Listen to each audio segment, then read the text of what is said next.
is a presentation of Fox Sports. We are Baltimore.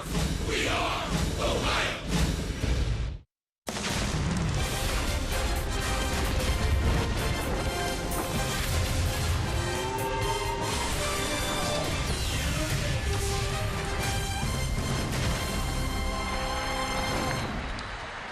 Today, the Cincinnati Reds and Seattle Mariners will turn back the clock and honor one of the greatest players to play for each organization and one of the greatest players of all time. It is Ken Griffey Jr. Dual Bobblehead Day, and it's coming up on Fox Sports Ohio.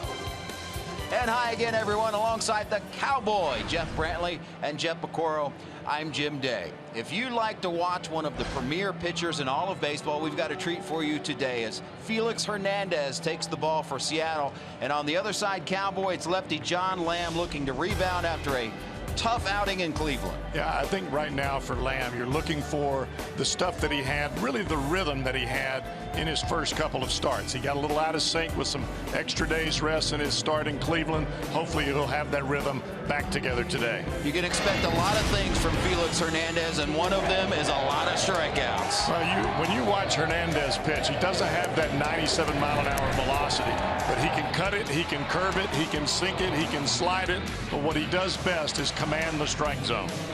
Active pitchers, amongst them, he is third. Only CC Sabathia and Cologne are ahead of him, and they have more years in the bigs. 2,184 strikeouts and counting. Reds manager Brian Price was the Mariners pitching coach when Hernandez broke into the big leagues, and he talked to us about his former protege. He didn't back down to anybody. I mean, just a dominant force who threw strikes with three pitches that were as good as I had seen at the big league level from the very first game he threw for us. Velocity obviously has come down a bit, but the thing that's improved is it's even the changeup, as good as it was, is improved almost like a swing and a miss, split-fingered type of a pitch, type of action. And he's knows how to cut the ball now. He's added the slider. He's just continued to evolve as a pitcher. Well, I know as a former Major League pitcher, the Cowboy is looking forward to watching King Felix take the hill. Reds need a victory. On the other side, we're going to take it down to the minor league level. How about a no-no in the Reds system last night? Jeff Piccoro has that when we come back.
brought to you by Chevy. Check out our award-winning lineup only at your tri-state Chevy dealers.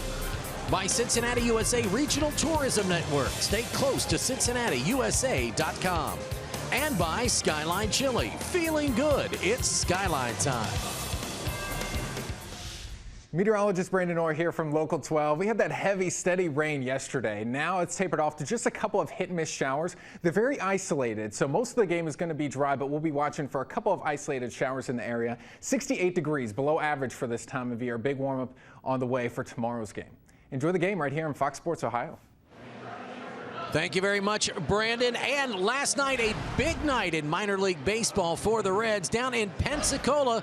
Reds threw a no-hitter, the Blue Wahoos did. It's our greater coverage of baseball brought to you by T-Mobile. Pensacola beats Jacksonville 6-0. It's 8 hits in that game. It's the second no-hitter in team history. Jackson Stevens went 5. Matt McGill 3 with 3 strikeouts, and Carlos Gonzalez finished things up.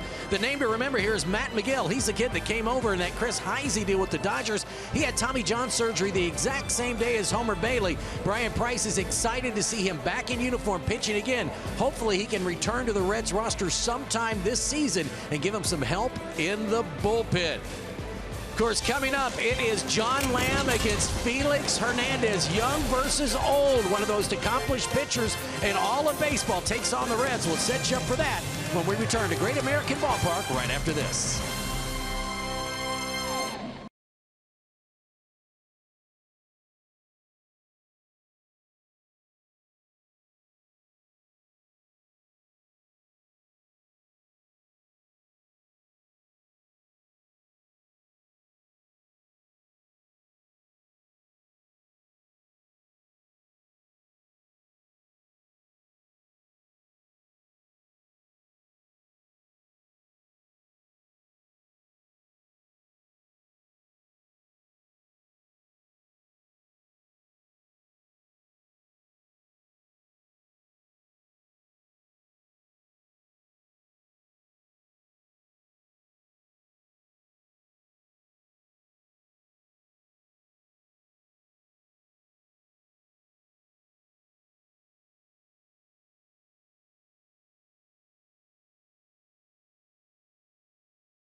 But no rain at the moment, which we like.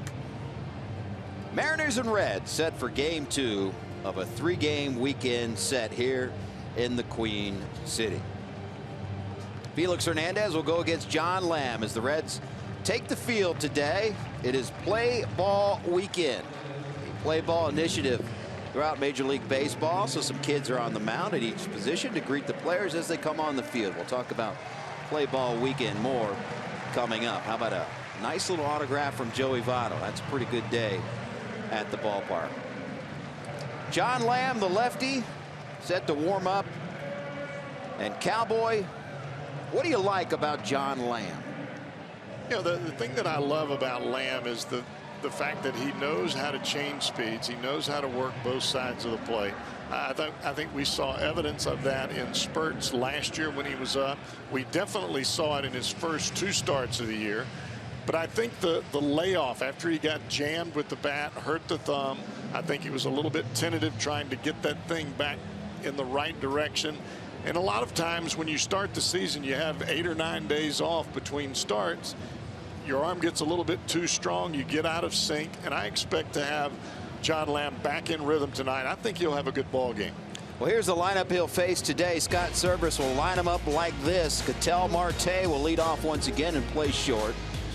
Lefty Seager in the 2-hole today. 3, 4, and 5, Cano, Cruz, and Lee getting the start this afternoon. Chris Iannetta behind the plate. Gutierrez in left today. Leonis Martin in center. And King Felix on the hill, batting 9th. Reds will wear their camo jerseys today as well as their camo hat. It is Military Appreciation Day. A lot of pregame festivities going on. We'll have more about that coming up. You see Lamb's numbers, and that ERA not where he would like it, but that outing in Cleveland, he just said he couldn't stop the train. I think the numbers are a little bit skewed because of that one start, but let's remember, first start of the year, 6 innings, he only allowed 1 earned run. He was on his way to a very similar start, maybe even better, when he hurt his thumb at the plate. So you look at today and you think, all right, let's get him back in the same rhythm, same 5-day rotation, not having so many days in between starts. He'll be back to where he needs to be. Let's check out the Ford defensive lineup for the Reds. And there was a change late as Jay Bruce was scratched from the game in the original starting lineup. So Duval, Hamilton, and Tyler Holt will play right for Bruce. Suarez, DeJesus Jr. in there for Cozart today. Phillips at second, Votto at first. Tucker Barnhart behind the plate, hanging the signs for John Lamb. There's Tyler Holt, a late addition to the lineup. A sore knee for Bruce. He was scratched. First pitch in there for a strike, and we are underway. Calling the balls and strikes behind home plate today, Tony Randazzo. Down at first base is Dan Bellino. Adam Hamari at second base, and crew chief Tom Hallion will man third. Ketel Marte, 22-year-old switch hitter, pops it up. 1 down. So a good start for John Lamb. And here comes Kyle Seager. He was one of those guys that had a good night last night. 2 for 4, drove in a run, walked. He'll step in with a .260 average overall. 8 home runs, 25 runs driven in.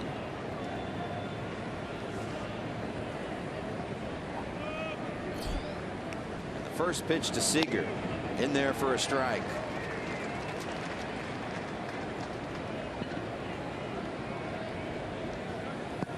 Nice crowd on hand today. Ken Griffey Jr. dual bobblehead day.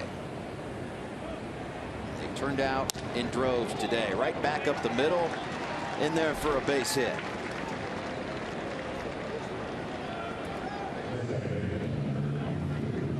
So Seager's aboard. Watch Kyle Seager at the plate.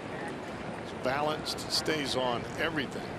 This is a cutter that cuts back to the middle of the plate, but a lot of left-handers pull off of that pitch because it starts in, and we saw some awfully good swings last night from Seager, and he starts out today the same way. And now the toughest guy to deal with in the lineup, and one of the toughest in baseball, Robinson Cano. Although the Reds held him in check last night, 0 for 3, but he was hit by a pitch twice. First pitch out of play.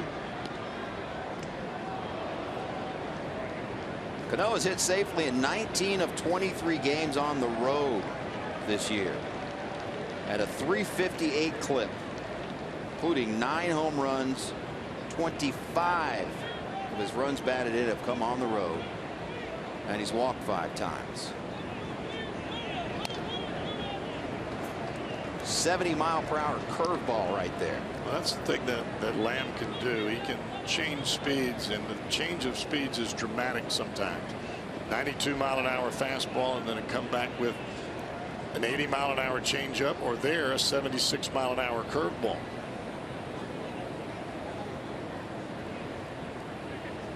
Lamb ahead 0-2. It's really all you're trying to do on the mound is just disrupt the timing of the guy at the plate.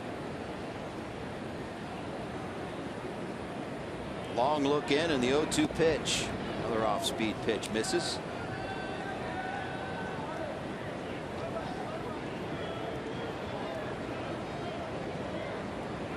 This Mariners team so good on the road. They are first place in the American League West, but they're sub 500 at home. 8-10 record so far at home, but 16-7 on the road. Even up 2-2. For most clubs that are playing at the level that the Mariners are, those numbers are exactly the opposite. Yeah. Awfully good at home and right around the 500 mark on the road. That is always the goal. 500 home, take care, or 500 on the road, take care of business on the road.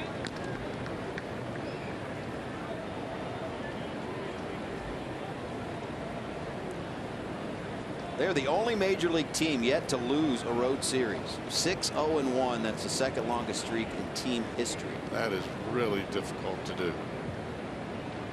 The victory today, they can chalk up another series victory. You and I were talking about the travel that the Mariners have in yesterday's ball game. You use those travel miles and you look at that record and you think these guys have a pretty special team. Lamb trying to keep Seager close. Seager is yet to attempt a stolen base this season.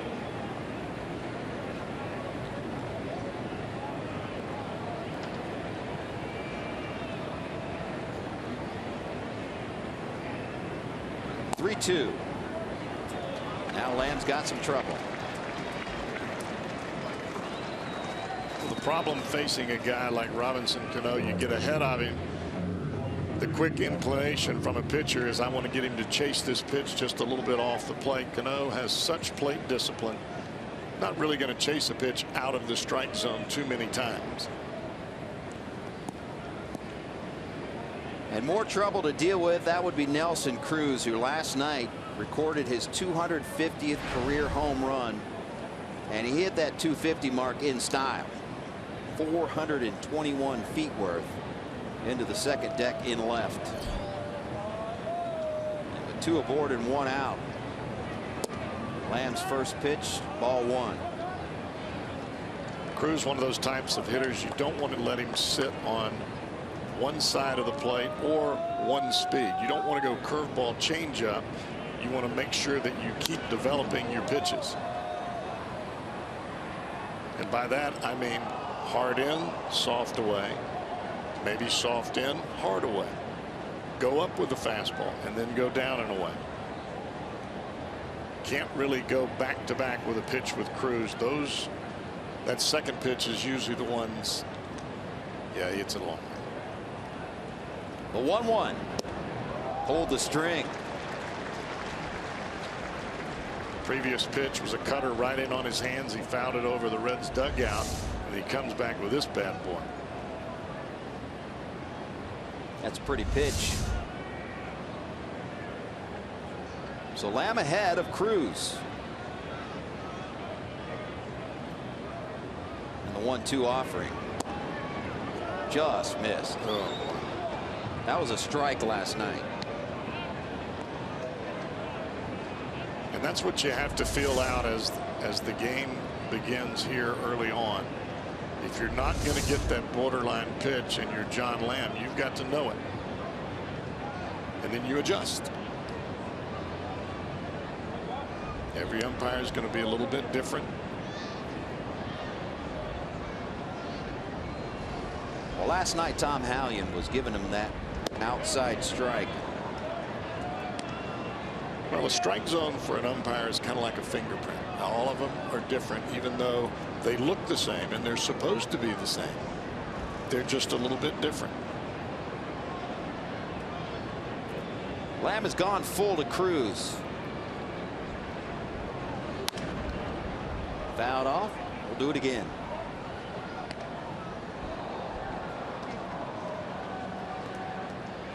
Since 2013, Nelson Cruz is batting .315, 37 runs scored, 22 home runs, 47 runs driven in versus the National League. So he is chewed up National League pitching. Ground ball to Votto. Will go to second and get the force out there. So 2 down, but runners on first and third. Well, for a moment, I thought that ball was going to be in no man's land. Votto had to backhand it. Really had a difficult time righting himself. You got to come get the ball. It's hit off the end of the bat. It's got funny spin. And you could see the awkward throw by Votto, but he made the play. It's Ivan DeJesus Jr. taking throw, playing shortstop today. Brian Price saying simply just an off day for Cozart. We're going to see this with coming back from that knee injury. He wants him in there tomorrow, wants him fresh for tomorrow. So just a standard off day for the hot hitting Zach Cozart. First pitch to Dae-Ho Lee is a strike. We saw Lee put on a show last night. Hit a 2-run pinch hit single that capped a 4-run 7th inning. And also went yard later.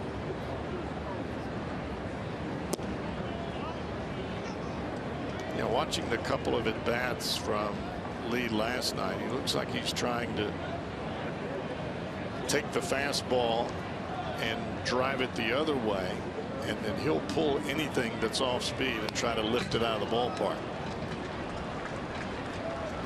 Lee, technically a rookie, Major League Baseball standards, but played many years in Korea, and the previous 4 seasons played in Japan, where he hit a boatload of home runs. He's got some serious pop. We were watching him at batting practice today. He was steadily hitting them up in the second deck and left field. 33 years of age is Lee. Signed as a minor league free agent February of this year. There's not too many hitters that come to the plate that try to fight off the fastball and sit on an off-speed pitch that they can lift. But that's kind of the hitter that Lee is. Tries to fight off the fastball, maybe shoot it the other way, as we saw him do last night. You leave a breaking ball over the plate or anything that's off speed up and out over the plate, you kiss the baby. 317 career home runs in Korea and Japan.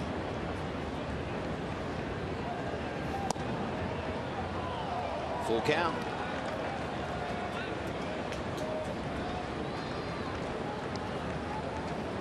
Lamb already getting that pitch count up. He's about to throw pitch number 25 in inning number 1. About a 3-2 changeup. Down to Votto. Nice pick. And Lamb dances around trouble. Reds coming up.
Coming to bat. Here's a lineup put to you by Brian Price today. Billy Hamilton back in the leadoff spot with Cozart with the day off. Tyler Holt, a late insert into the lineup for Jay Bruce. Votto, Phillips, and Suarez 3, 4, and 5. Duvall left. DeJesus Jr. at shortstop. Barnhart behind the plate. John Lamb hitting 9th. And on the hill, he earned the nickname King Felix. Felix Hernandez, one of the best in the biz. Out of Valencia, Venezuela. His hero growing up, none other than Freddie Garcia. Where's Freddie Garcia's number? He was number 50 was Hernandez when he first came to the big leagues. After Garcia was traded to the White Sox, he took number 34 in honor of his childhood hero. Felix now 30 years of age. 343rd career appearance. His 9th start of the season today. That ERA, right where you would think it would be. 2.47 coming in. Now you watch Hernandez in this ball game. Not going to see the 97-mile-an-hour fastball. May not even see 94, 93. But he competes within the zone. Hamilton, hard hit ball, but right at the second baseman Cano. Here's your Ford defensive lineup for the Mariners. Gutierrez in left, Martin in center, Cruz in right. Around the infield is Seager, Marte, Cano, and Lee. Chris Iannetta back behind the plate. And he gets the pleasure of catching Felix Hernandez today. Here's Tyler Holt. Again, Jay Bruce, a late scratch. We believe he banged his left knee against the outfield wall in last night's game. And that was the knee that he had surgery on a couple of years ago.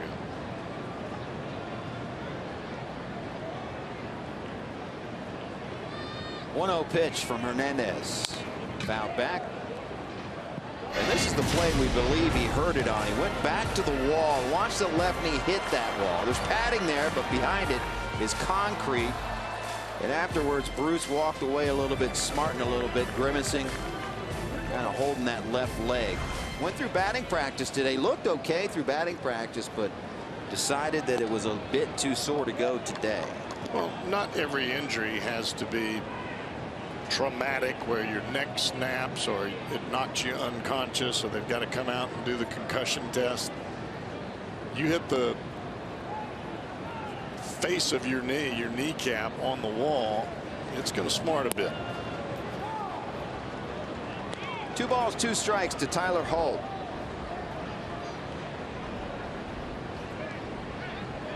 Felix Hernandez is now the all-time Seattle leader in victories and strikeouts. May 9th versus Tampa Bay. Win number 146 of his career, setting a new club record in wins, passing Jamie Moyer. And he struck out Rafael Ortega in the first inning on April 23rd to surpass the great Randy Johnson as the all-time strikeout king for the Mariners. And if he stays in a Mariners uniform, he's going to own all of them. It's interesting that Felix has done that at age 30. Center field, but Marte's got it. 2 down. Normally a pitcher at age 30, they'll have some nice statistics, especially with an arm that this kid possesses. But let's remember, he broke into the big leagues at age 19. And since 05, when he broke in late in that season, look at his ranks. Big time pitcher. And when he broke in 05, the pitching coach for the Mariners, Red skipper Brian Price. And Price was talking about, in fact, we heard him before the game, but he said he's never seen it. They rate pitches on a scale from 20 to 80. And the 3 pitches that Hernandez came up with were all rated as 80. You can't get any better than that.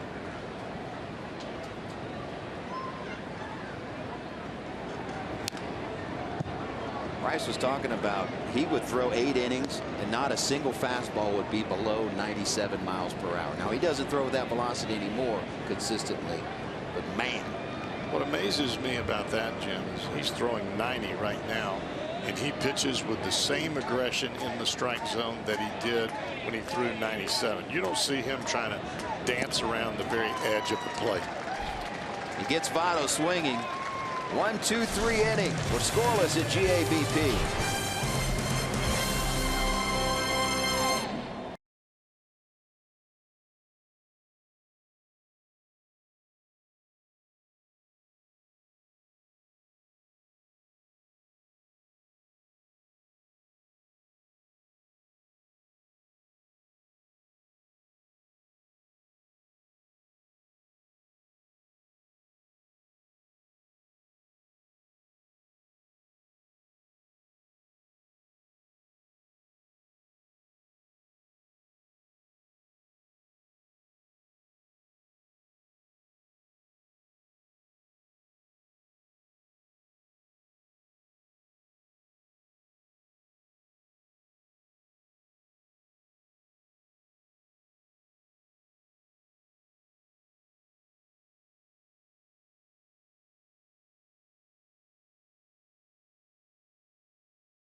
In Elk, big flies, 2016, most home runs hit so far in the bigs.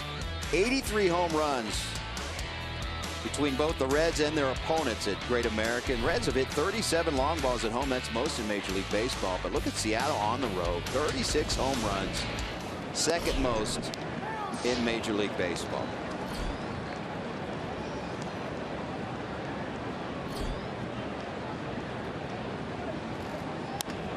Chris Iannetta, a little cue shot down to Votto, one down. Well, so far, John Lamb has got the changeup working, and what I'm seeing from Lamb that we did not see in Cleveland is his fastball is in the bottom of the strike zone. It's down around the kneecaps, and you can really see the deception with the changeup. The Mariners are having a tough time picking it up. 7 batter Franklin Gutierrez. Got a pinch hit last night. A pinch hit ground out. He's in there starting today and takes a first pitch strike.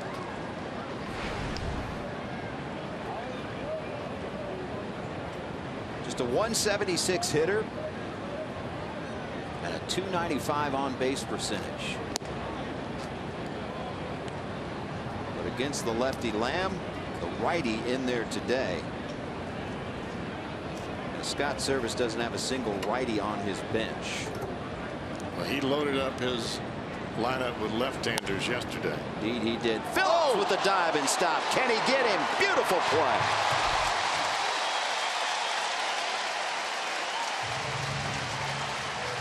That's the Brandon Phillips we all know and love. The only way Brandon makes that play is taking the proper angle immediately off the bat. Watch the left foot drop step. Still able to dive, but he catches the ball on the outfield side of his body. And he rights the ship in a hurry. Check him out. Boom. Tell you what, he got him by 3 or 4 steps. That ball was hit so hard. Pretty play. With 2 down, here's Leonis Martin. 2 for 2 last night, scored a run and walked twice. Deep to right, gone. Wow, that was a missile shot. Home run number 8 for Martin on the season. Looked like a cutter from Lamb. He tried to start it inside, and the ball just didn't cut. It was a spinner, and Martin hit it well. Barnhart is setting away. Watch where this pitch ends up. It just spins, and that's basically an 87-mile-an-hour fastball.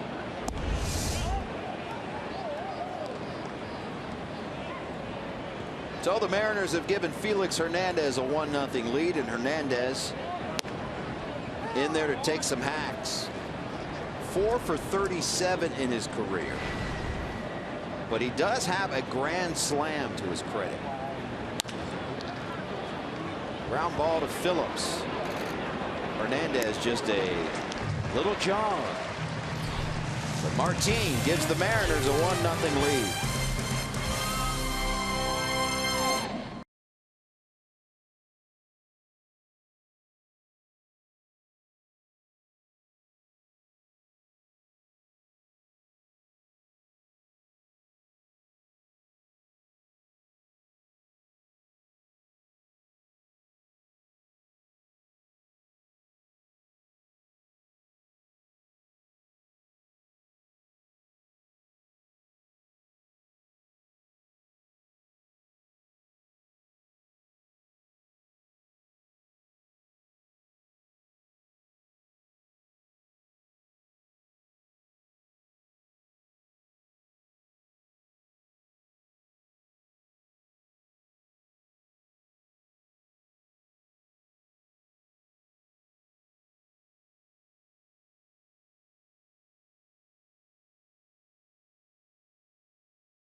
Toyota signed during today's game. Stephen Herndon from Hamilton, Ohio, will win this beautiful new Tundra on display at Great American Ballpark.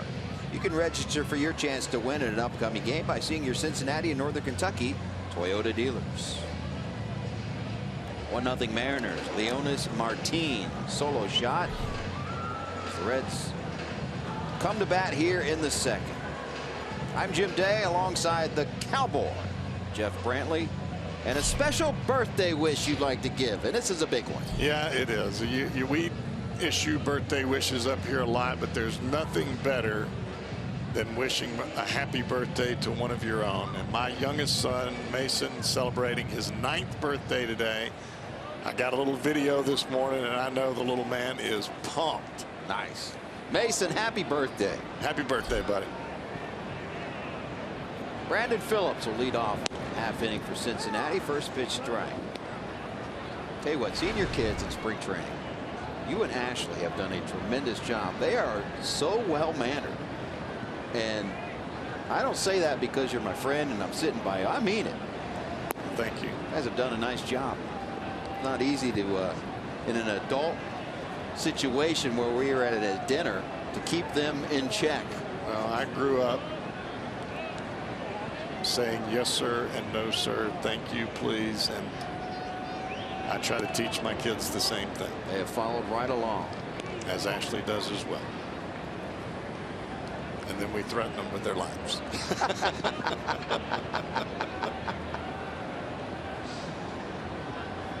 Oh, that's good stuff.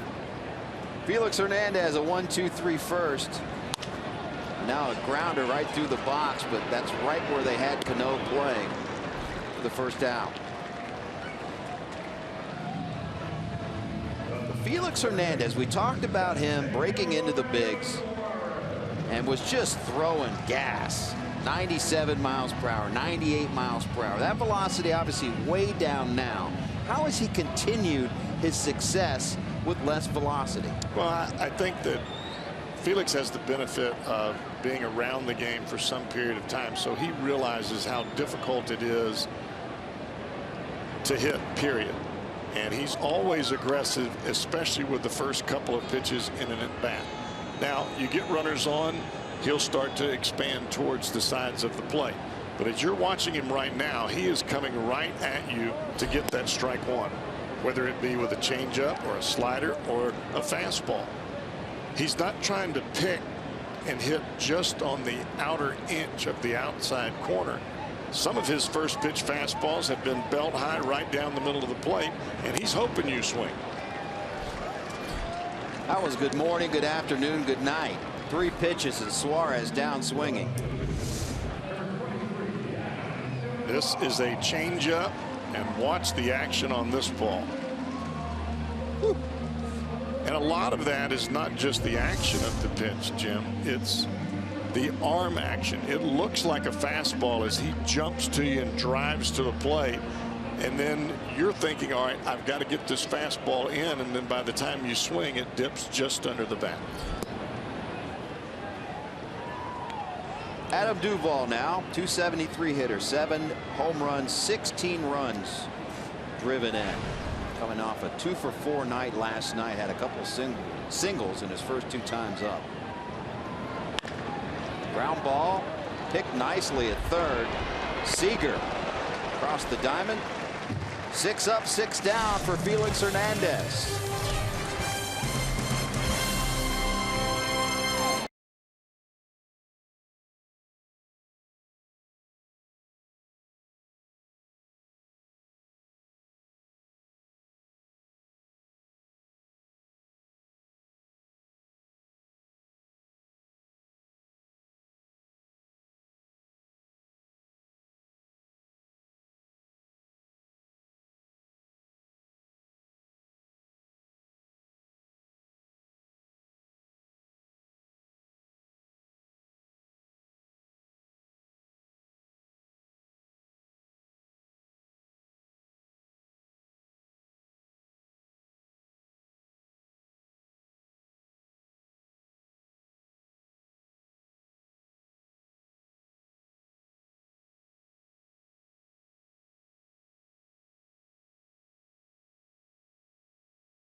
To nothing after 2 complete.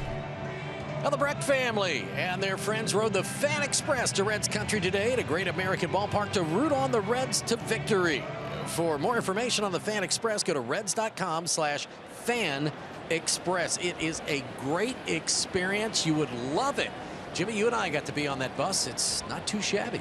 Not too shabby at all. And I think we need to get the cowboy in the Fan Express, because sometimes heading down 71 southbound, that fast lane just not going fast enough for the big fella over here. Yeah, it works over that traffic works on my nerves a little bit. Get someone to drive you here. No, I like to drive. I just don't want him to go 40 in the left lane.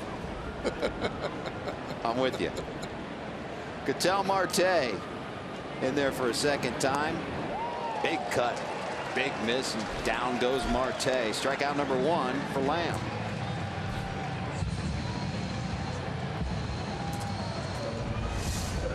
Some awfully good curveballs as you see Lamb get through this. The action is all at the end of the pitch. It looks like it's just hovering up and out over the plate, and then the bottom falls out of it.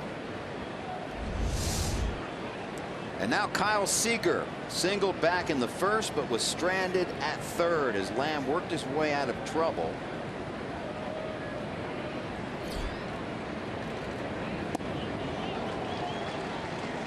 Another big yacker. 65 miles per hour on that one.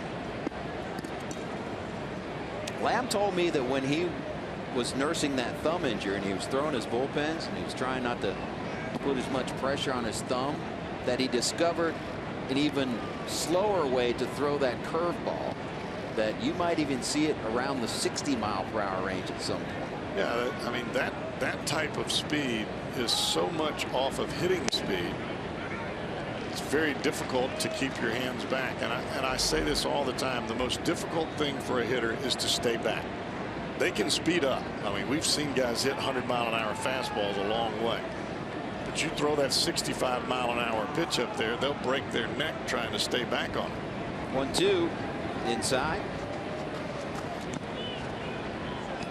Now, that's not to say you can throw softballs up there on every pitch, but what I'm saying is when you spread out the change of speeds from 91 to 65, it's tough to center up.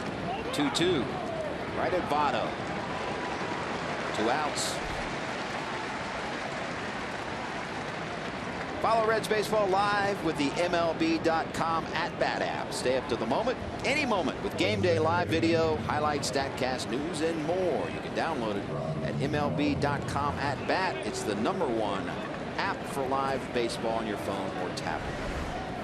The thing that I like from Lamb so far here tonight, Jen, is that rhythm. We talked about this before the game ever started. Working quick, throwing strikes. He's changing speeds with a multitude of pitches. But he's not backing away. This is what we saw in his first 2 starts. Working quick, feels good about his release point, and he's getting after the strike zone.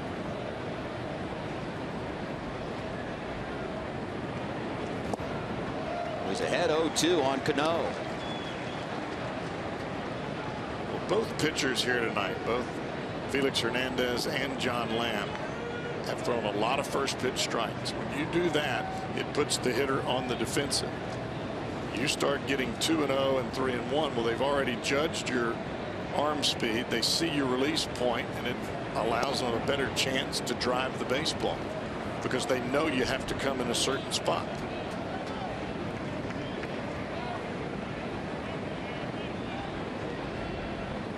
One-two pitch.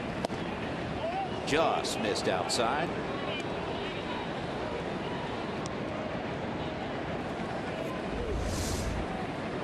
Fox tracks will show you right here.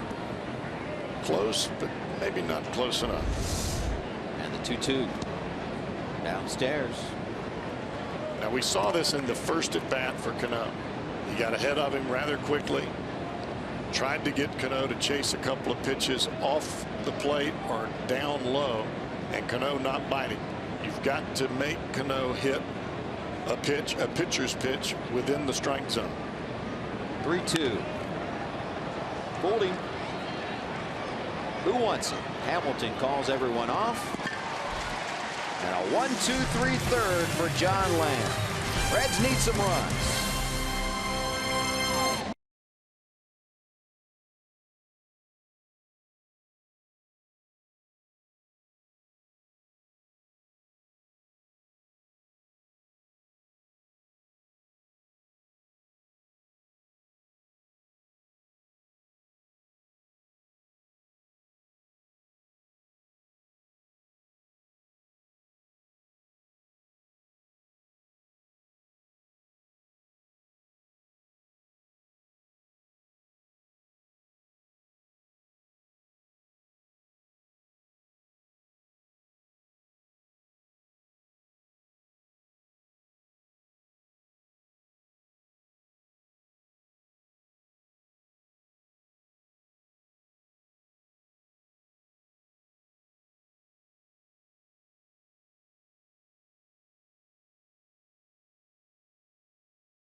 Reds as they come to bat here in the third inning. Darkening skies overhead, but it's time now for our IGS bringing the energy. Today we center on Tucker Barnhart. Nice night last night for Tucker. He goes 3 for 4. This single in the fourth, a bunt single in the sixth as he gets that shift on him, and he does it again in the ninth with another single. So 3 for 4, 3 singles, and an RBI for Tucker last night. Our IGS bringing the energy. Jim, Jeff, back to you. And Cowboy and I were talking. It'll be interesting to see as Barnhart hits second in this inning how they're going to play him defensively this afternoon. We'll find out here in a moment. First, it's Ivan De Jesus Jr. playing shortstop in there for Cozart with the standard off day today. Standard meaning his knee is not hurting. They're just giving him the day off.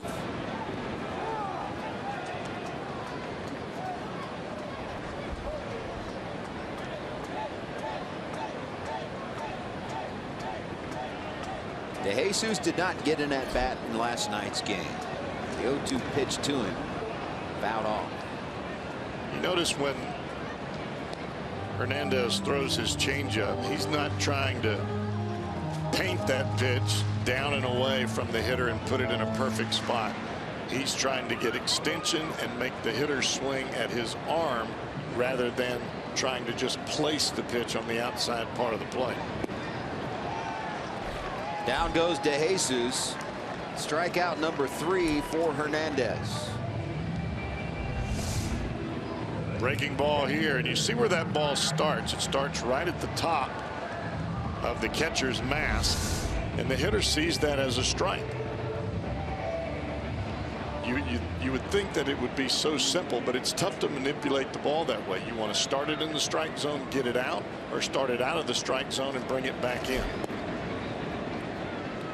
Here's Tucker. They are deploying the shift here, but third baseman closer to the third base bag. Seager's still playing on the left field side of second base. Indeed.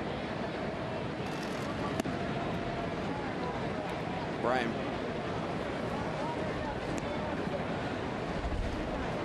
Even Steven right there. Hits by direction. 8, 8, and 8. But even though Seager is there, the shortstop Marte is playing up the middle. You still have quite a bit of room on the left side of the infield to hit. Barnhart with a soft grounder to first. He's got it. Takes it himself for the second out.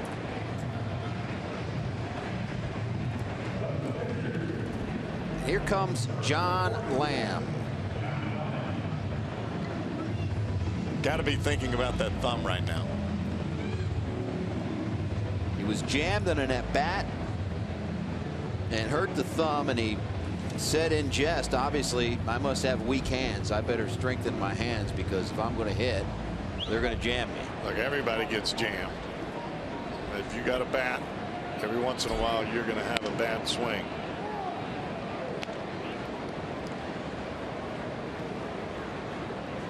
Oh, 0-1 the count to John Lamb. Lamb seeking his first hit of the season.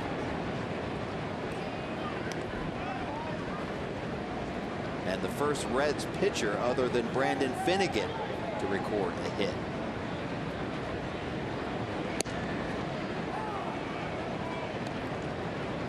I mean, I've seen it from the dugout where the manager called the pitcher over to the side with nobody on and 2 outs like this situation and just flat out told him, do not swing. Well, he swings here. Who wants it? Infield base hit. That'll go down as a hit, and he'll probably later in years say that was a bullet into the gap. Crush that one in the gap. Not always how hard you hit it or how hard you throw it, it's where you put it. That ball hit right on top of the plate. Boy, it did have some funny spin as it came out towards King Felix. Curveball, he hits it right on top of the plate. When this ball hits the ground, it just does a little, like a golf ball on the green, a little spin back. A little miscommunication between catcher and pitcher there. That is certainly most of the time as Hamilton lays it down, foul.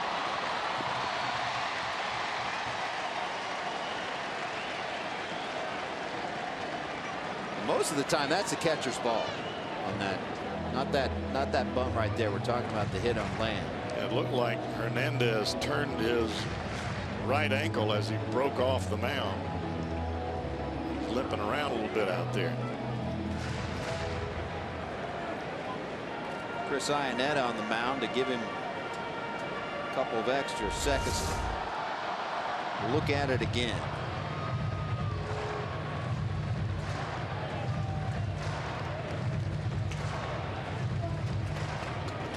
Yeah, it looked like pushing off. He got kind of, feet kind of got tangled up a little bit, pushed off with his inside foot, if you will. I would imagine in the American League, for the most part, you're not having to deal too much with too many guys bunting. That's back-to-back pitches, basically, where a swinging bunt and then an intentional bunt attempt by Hamilton.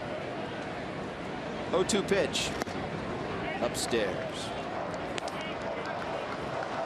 Prior to John Lamb's infield base hit, non-Finnegan Reds pitchers had been 0 for 51. So finally, someone else gets into the hit column.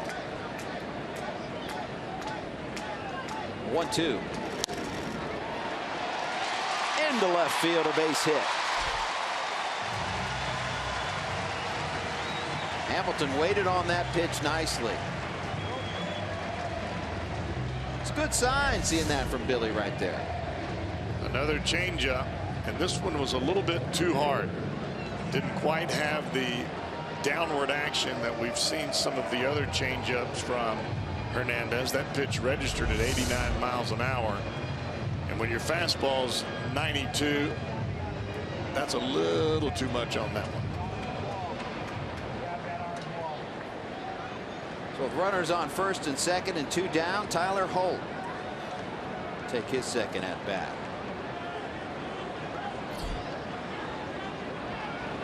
John Lamb's going to get his biggest lead as he can at second base, because with Billy at first, you know he can get you. Now the one benefit that Lamb has, as Kozar didn't have that other night when Billy caught him, was there's 2 outs, so he's going to be going on contact. But so is Billy. Yes.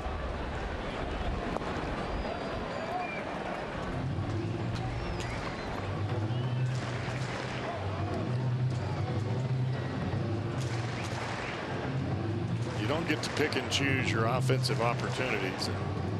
Granted, you don't want to have every opportunity to score come with 2 outs, but when you do have this situation, you've got the top of your order, you'd sure like to capitalize at least with 1 run. Holt holds off. 2 balls, 1 strike.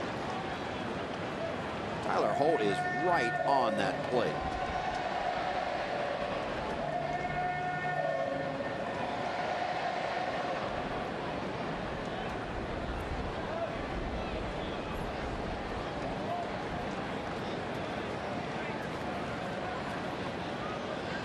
The 2-1 pitch from Hernandez outside. 2-2.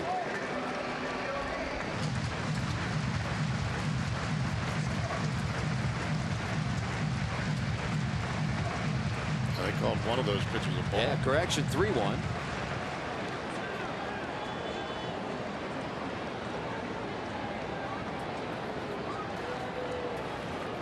Three balls, 1 strike. Walked him. And the bases are full for Joey Votto.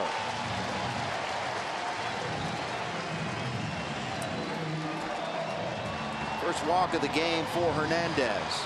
Out comes pitching coach Mel Stottlemyre. You kind of wonder, is there an issue with that ankle or maybe the leg? You saw Fernandez limping a little bit. And I would imagine Mel just wants to go out and make sure his ace is all right.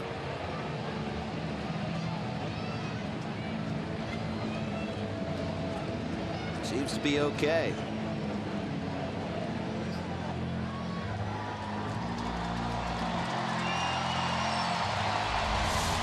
Watch this ball off the bat of Lamb. You've got catcher and pitcher running together, and you can see the misstep there.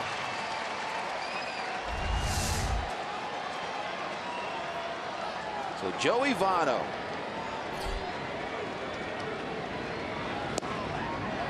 Coming in, Votto was the only starter who's had a hit off of Felix Hernandez previously. He was 2 for 3 coming in, but did strike out to end the first. He's got 3 sitting out there. Reds trying to cut into a 1-0 deficit.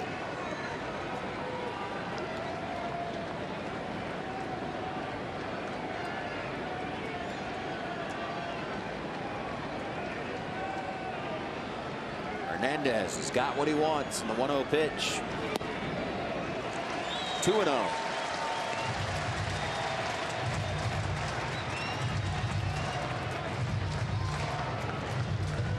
Smooth sailing for Hernandez with nobody on, but now that the Reds have mounted a little bit of attack, pitch is not quite as crisp as I think Hernandez would like for them to be.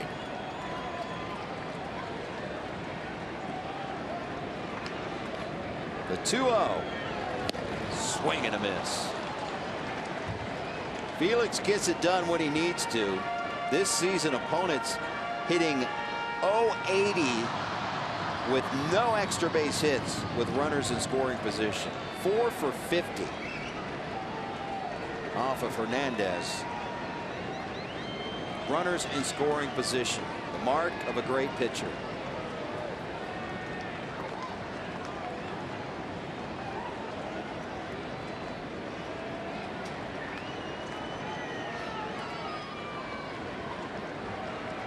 Two balls, 1 strike. Bases loaded, 2 down.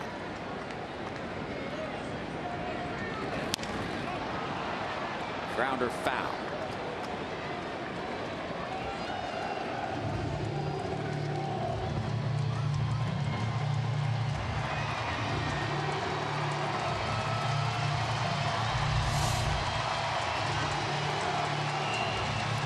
See where that pitch started. That ball started on the inside, maybe even off the plate inside, but as it traveled across the plate, Votto sees it as a strike. You don't really know where that ball's going to end up.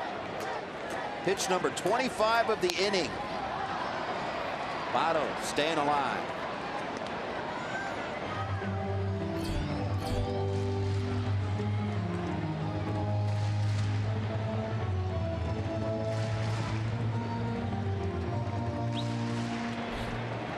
Hernandez holding hitters to a .080 batting average, runners in scoring position. He's done it overall.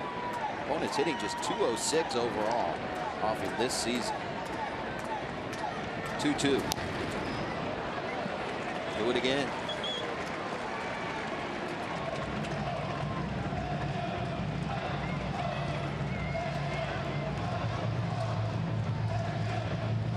He's given Votto pretty much everything but the kitchen sink.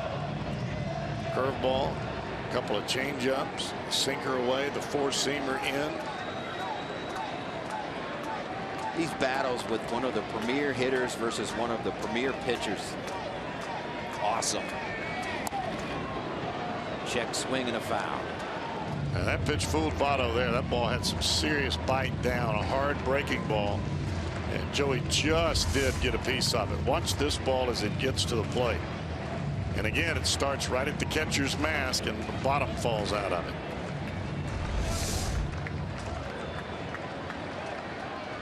See all of the pitches, none of them thigh high, none of them out in the middle of the plate. Every pitch down or underneath the strike zone.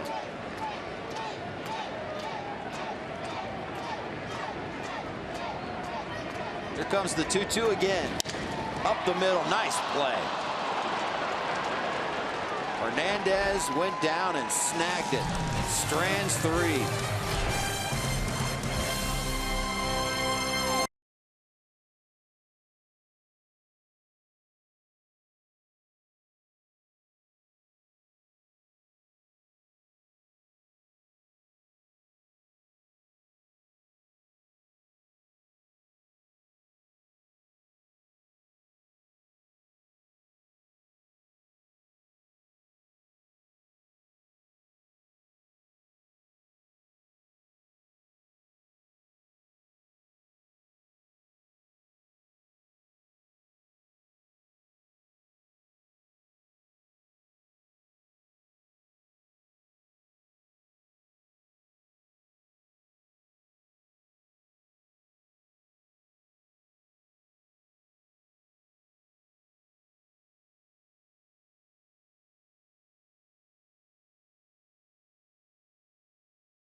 trouble in the third. Let's take you back to August 15th, 2012. Mariners versus Tampa Bay at Safeco Field. Felix Hernandez, the first perfect game in Mariners history, and just the 23rd in Major League Baseball history. 27 up, 27 down. Felix Hernandez joined a prestigious list, throwing a perfect game in the bigs. John Lamb, his counterpart, early on, obviously, but Hernandez had retired every batter he faced until Lamb strolled to the plate in the third. Right off of John Lamb. That's going to be a base hit, and we'll see if Lamb is smarting after that one. That was a rocket off the bat of Nelson Cruz. That one caught him pretty good.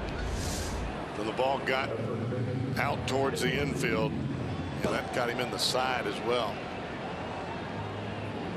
I don't know what it is with the Reds and the rib cage oblique area. Boy, they have taken some punishment. That caught Lamb right in the left lat area. And of course, right on that pitching side. It has been that type of year for Reds starting pitchers. That ball that hit Lamb came off the bat at 106 miles per hour.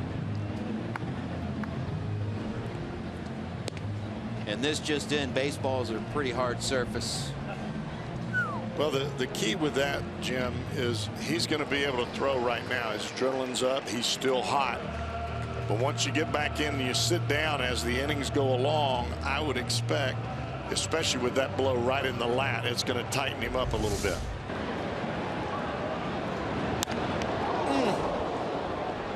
Just the sound of that coming off of him. Ouch. See if it affects him as we go on here.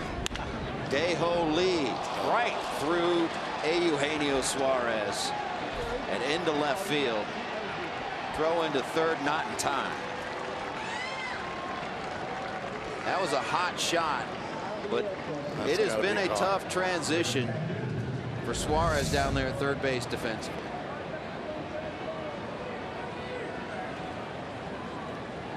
Just missed it.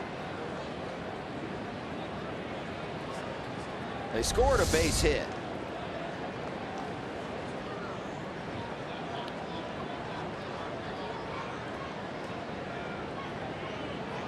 And I take it you don't agree with the scoring decision? Not one bit.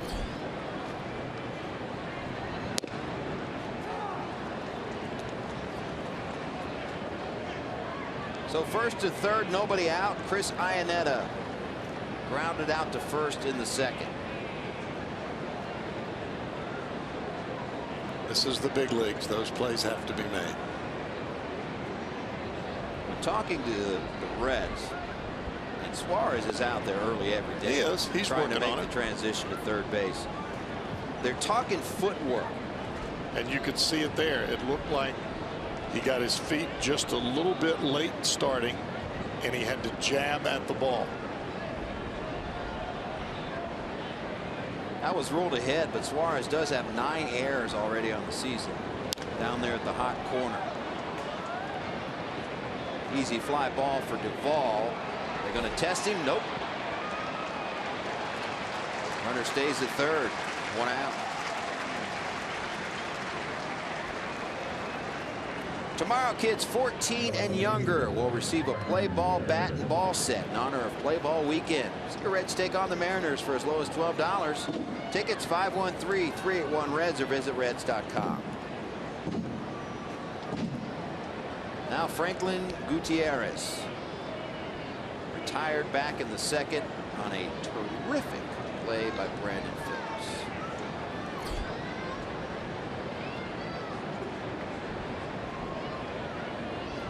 First pitch outside.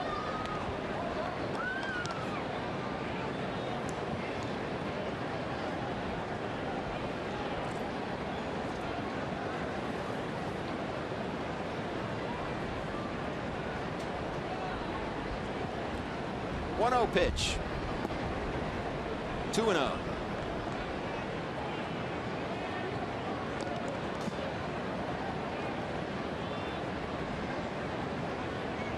John Lamb here, you're trying to get a ground ball, one of your middle infielders, see if you can get out of this mess.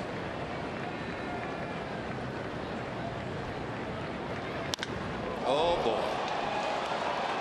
No chance. That one is way out of here, and I mean way out of here. 3-run home run, Franklin Gutierrez. And the Mariners have a 4-0 lead.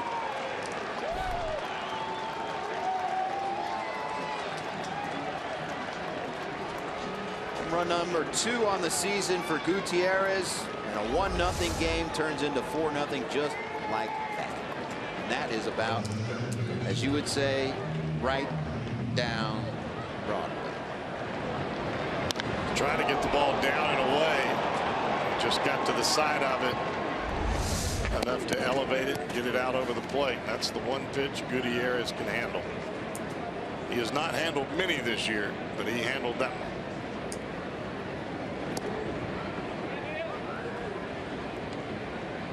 And speaking of home runs, this guy hit one back in the second.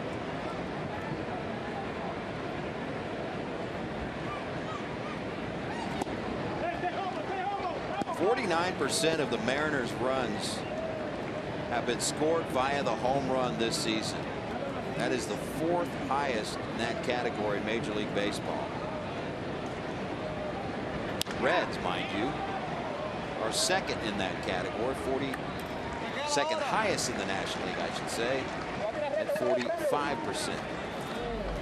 The first time up for Martini, threw in that cut fastball or the slider, and that was the pitch that Martine hit out into the visitors bullpen. This time he came with a little bit slower curveball, and he had Martine out in front. He hit that ball right off the end of the bat. And now Felix Hernandez.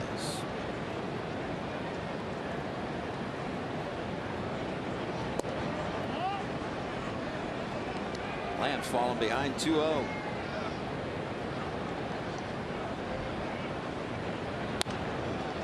Took a big cut.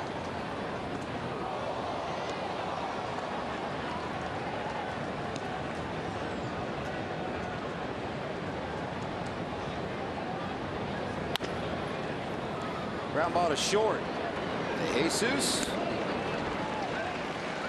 Franklin Gutierrez gives the Mariners a 4-run cushion.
Military Appreciation Day, and you see the players wearing their camouflage jerseys and also the camouflage hats before the game. And the pregame ceremonies on the field, they actually honored some of the wounded warriors, and there you see some of them. And the neat thing today, the Vernon Company right here in Cincinnati crafted the Honor Bell. Military artifacts from 12 deceased veterans, including a Medal of Honor, Purple Heart, dog tags, and wings, were all incorporated into this bell when it was smelted and made. Again, the Vernon Company here, they hope to make 130 of these to go to all of the national cemeteries around the United States. This is the first honor bell, and it was made right here in Cincinnati by the Vernon Company. Jim, Jeff? Tell you what, you can't do enough to honor our servicemen and women for everything they do. And that bell is awesome. And what it represents. Told publicly for the first time in the pregame ceremonies here today. We got the stars and stripes on the field for the national anthem. And they told that bell, you know what it's all about. It's kind of chilling. It really was. You know, it really was. Very respectful. Yep. Brandon Phillips here in the fourth. Ground ball foul. You know, we talked last night about getting Iwakuma, just getting him 3 runs. Same thing goes for Felix Hernandez. Since 2013, when he gets at least 3 runs of support coming in, he's 40-2. So that makes him a collective 81-9. With 3 runs of support. And that's just getting 3 runs. And we're talking about primarily playing American League teams, where obviously you have the designated hitter and more offense. But I mean, you look at Iwakuma, you look at Hernandez today, neither overpowering. They just throw the ball over the plate and they throw strikes. You get ahead, strike 1, then you can expand the plate a little bit. And it's not only who you face, but when you face them sometimes. And you certainly don't want to face Felix Hernandez coming off of a loss. And last time out, he took his 3rd loss of the season against the Angels. Allowed 3 runs, 7 hits, over 7 1/3. And there's not many times you can get a guy like that 2 losses in a row. So a tough time to face him. Making just his 2nd career start against the Reds here today.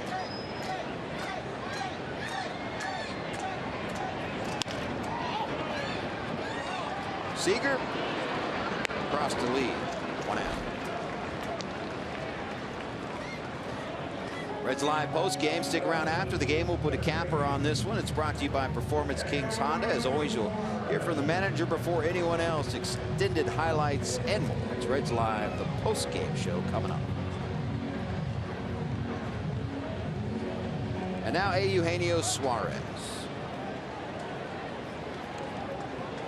Struck out back in the 2nd. That one and only start by Hernandez versus the Reds came in June of 2010 out in Seattle. And all he did that day was throw a complete game. 1 run on 5 hits, 9 strikeouts. Reds had a pretty good team that year, 2010. 1-0.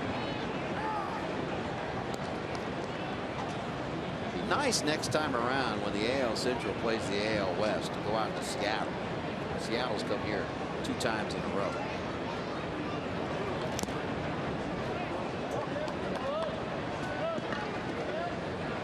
Pretty nice city and pretty nice stadium to visit out there in Seattle.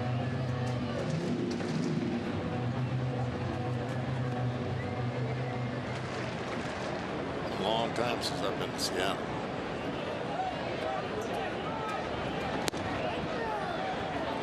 Called strike 3. Now you can look at the pitches of that entire at bat, and it started at 1-0 to Suarez. The 1-0 fastball was about middle of the plate, right around the belt. And look where this pitch is. I mean, we're not talking about right on the black. We're not talking about phenomenal action. We're just talking about changing speeds in the strike zone. Fastball, curveball, then the changeup. All of them mid-thigh, but different pitches in the zone.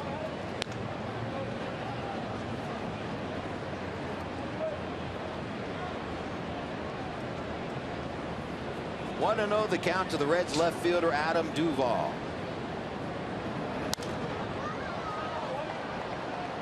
One and one.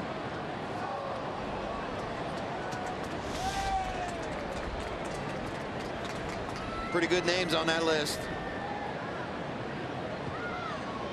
Randy Johnson, Martinez, Ryan, Sandy Koufax, Schilling, Roger Clemens. Felix Hernandez fits right in.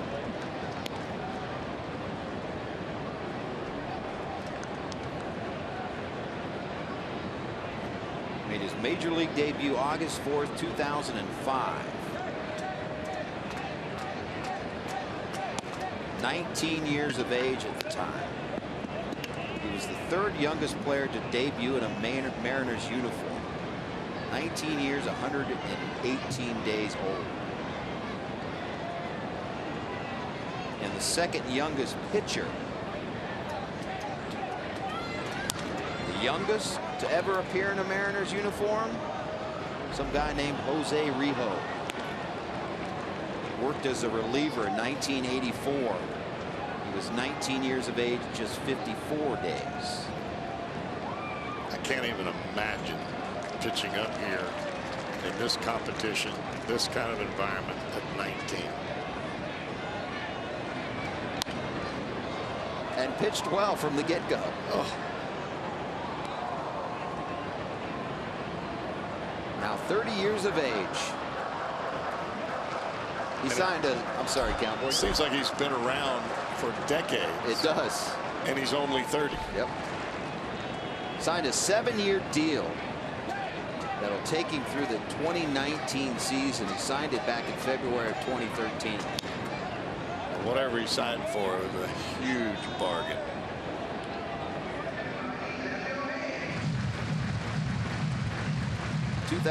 '10 American League Cy Young Award winner.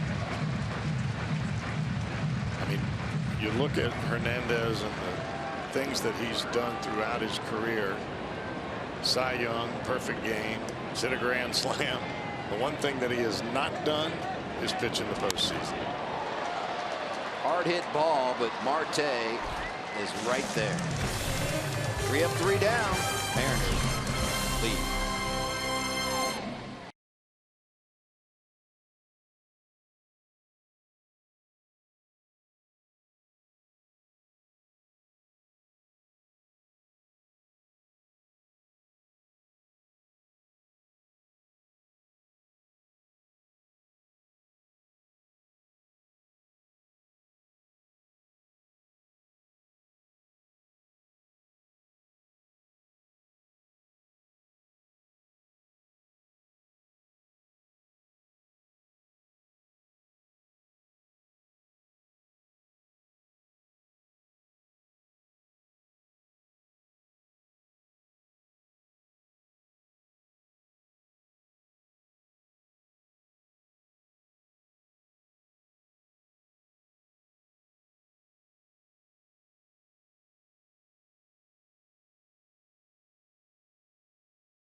On Fox Sports Ohio is brought to you by your local Ford dealer. Ford, go further. and by Cincinnati Children's, ranking 3rd in the country on U.S. News Best Children's Hospitals.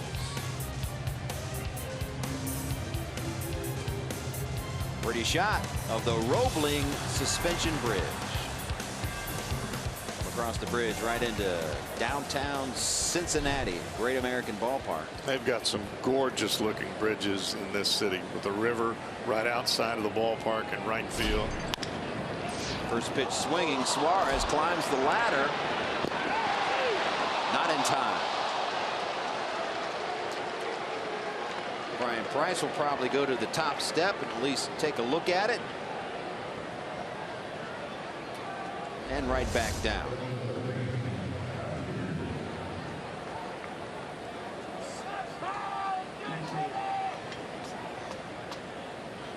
Scored a base hit.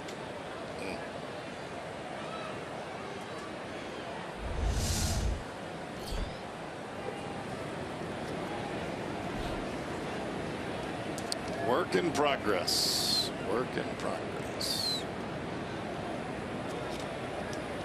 So with Marte at first, here's Kyle Seager. Throw over. Seager 1 for 2 on the day. Singled in the first. Grounded out to first in the third. Average sitting at 263.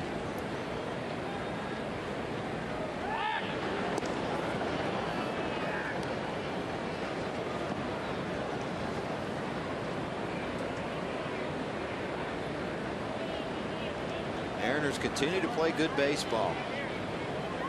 Their last 28 games, a 19-9 record.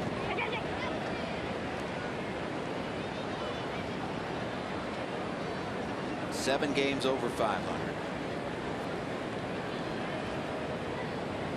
First place in the American League West by a game and a half over Texas.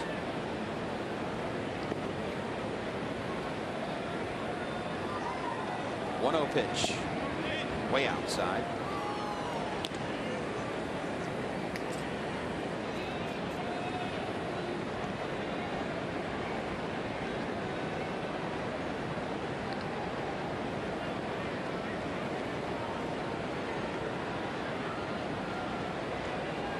Mariners continue their hot play on the road. 16-7 road record. And you go down the statistical categories on the road in the American League, they're first or second in virtually every major category.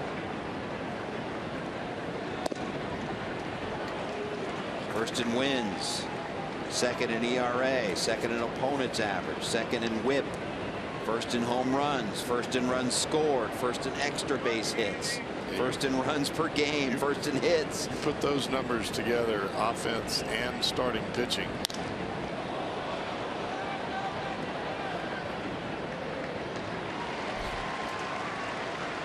One down here in the fifth.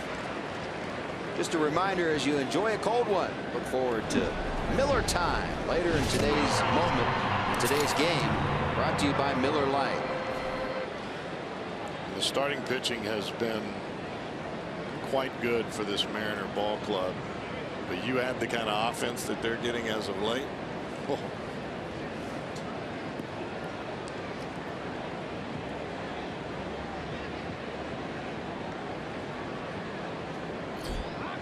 I think the question when you look at the Mariners as a whole is, will the bullpen hold up as they move on into August and September, if they can continue this kind of offensive pace and continue with this quality starting pitching? They've got some young names in that bullpen. Steve Cishek is their closer.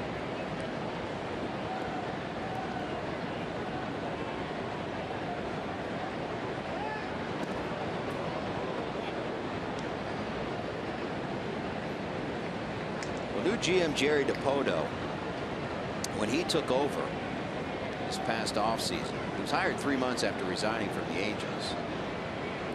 And he said, why rebuild when you got Cano, Felix Hernandez, Kyle Seager, Nelson Cruz as your nucleus?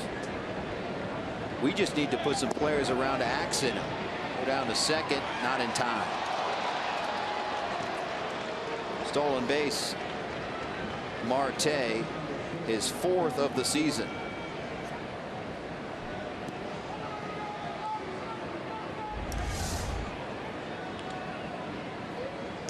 He stole that one off of Lamb. Got a good jump.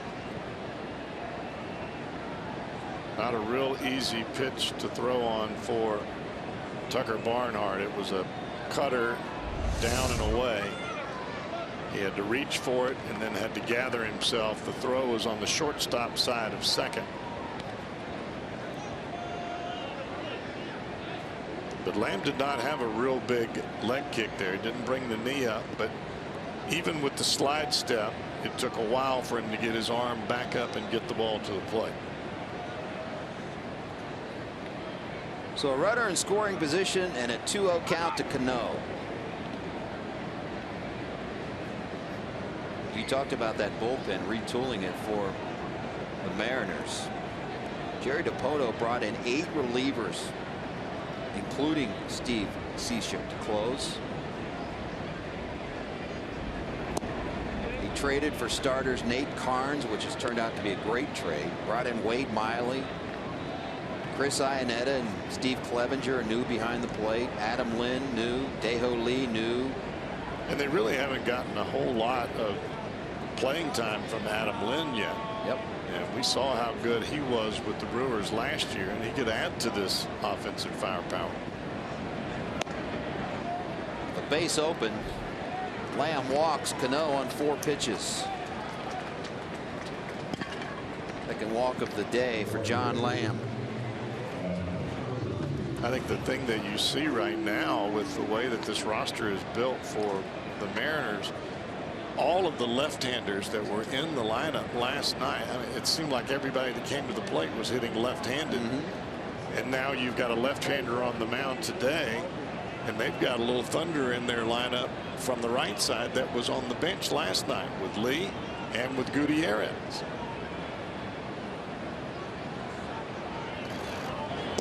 Here's Nelson Cruz, who his career can really be separated into 2 very unequal parts before and after he met manager Scott Service, or at least now manager Scott Service. Cruz was a .231 hitter, 15 home runs over 442 at-bats before he was waived by the Rangers back in '07. And then Service was then the Rangers director of player personnel. He convinced Cruz, who was 27 at the time, to accept a minor league deal in 2008 and personally reworked his swing. A 103-game stint at AAA that season in '08. Since then, Cruz has 234 home runs and has made 4 All-Star teams. Shortened his swing. Knew that the kid had power, and you know that by looking at the body type of Nelson Cruz. Shortened his swing, a little bit different approach as far as what he would look for when he went to the plate, identifying his strengths and weaknesses. It's turned out pretty good, and has come full circle for Scott Service now that he's the manager of Cruz here with the Mariners.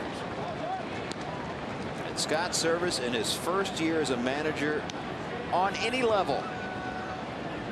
Jerry Dipoto and him go way back. They trust him enough to turn over a major league club to him and rely on the veteran leadership like Cruz, like Cano.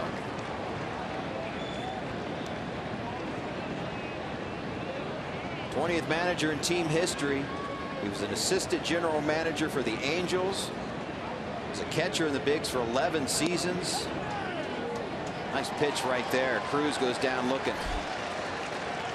I think Cruz could not believe it. High curveball, but it was in the center of the plate, right at the belt.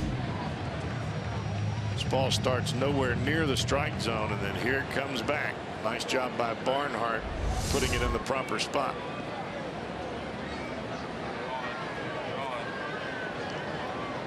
That's what it's all about right there. You think he cares what the score is right now? Probably not. But he's having fun. Having fun. Never a bad day at the ballpark. Never. There goes the runner for second. Not even a throw. So Marte steals second. He now steals third.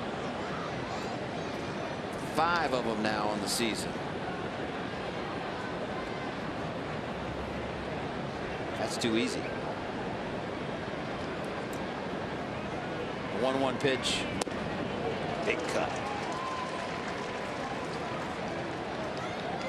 Pretty good changeup there. You could see Lee almost falling back towards the third base dugout as he started to swing. The ball wasn't there yet.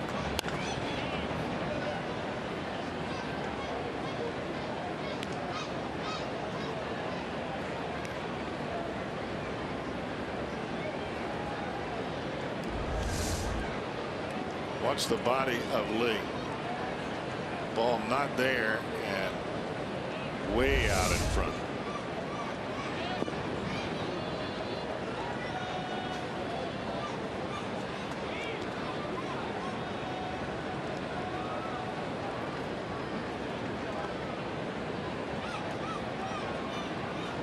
Steady diet of off-speed pitches from Lamb here to Lee in this at bat. Now they're coming in.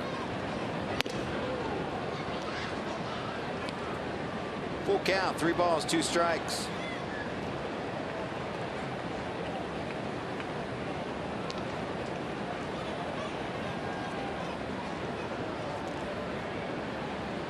Runner goes from first. Foul ball. You see that swing there, and that's after seeing 2 fastballs on the inside part of the plate. The previous pitch at 2-2, if that ball is on the plate, I don't think Lee can swing. You set up a pitch, but then you throw it for a ball hoping that he's going to swing in a surprise fashion. That's the pitch that you have to throw on the plate. Jammed it.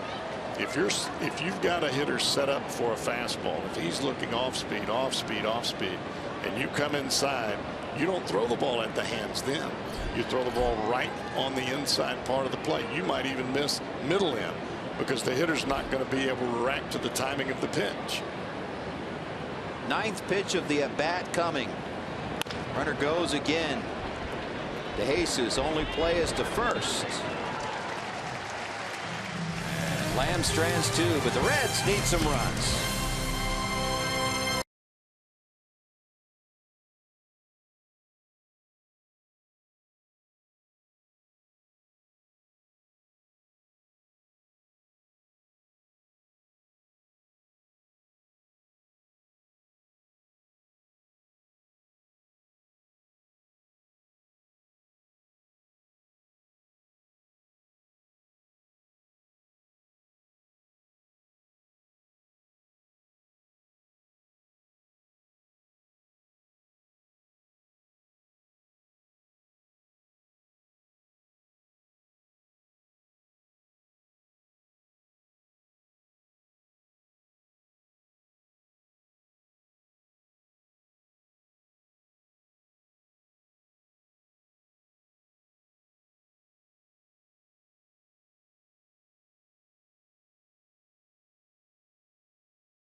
Reds honor Ken Griffey Jr. There's one of those beautiful home run swings as a Mariner. He only hit 417 as a Mariner. Chipped in with another 210 as a Red. So pretty productive for those 2 teams. He also had a stint with the White Sox. But the first 25,000 here today got the Ken Griffey Jr. dual bobblehead, swinging from that left side as a Red and as a Mariner. Some unbelievable numbers for the young man who's heading to Cooperstown with the most votes ever. 284 lifetime average, 630 home runs, 1,836 RBI, and oh, by the way, a 13-time All-Star, 10 Gold Gloves, 7 Silver Slugger Awards, and an MVP season. Gentlemen, not too shabby, and there it is. There you see the box, and they are a coveted item here at Great American Ballpark today. The first 25,000 here got them, and people very happy to see this bobblehead. Boys, he was a lot of fun to be around. The kid, Ken Griffey Jr. He was certainly a unique character to be around, and I mean rode me as hard as anyone could, in a playful manner most of the time. But you just think back of his time here in Cincinnati and what could have been had his body not failed him. And you can go back to all those years he played on that really tough AstroTurf, and one of the hardest surfaces in all of Major League Baseball in the Kingdom. That had to just take its toll. And he was relentless as a player. Played hard. Yeah, those years in Seattle, he never held back of anything. I mean, he's climbing walls. I mean, he was Spider-Man out there in the outfield.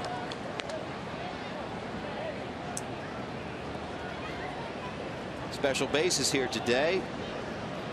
Dual bobblehead. Or number 24, of course, in Seattle. Could not wear that here. Number is retired. Tony Perez's number. So it was interesting. Junior not only wore number 3, he wore 30 for a time in a Reds uniform. The number his father wore. And then he chose number 3 to honor his 3 kids. And if you know anything about Junior, and that's off the glove of Seager and a base hit for Ivan De Jesus Jr. If you know anything about Junior, he is a father first and everything else second.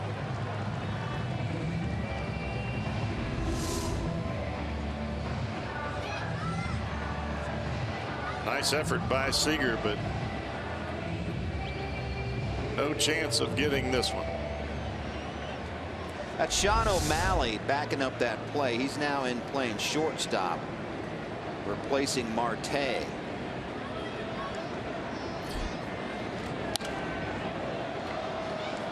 wonder if something happened to Marte running the bases. He stole second and third. Indeed. Well, if we get word from the Mariners, we'll pass it along to you. You can tell Marte's day is done.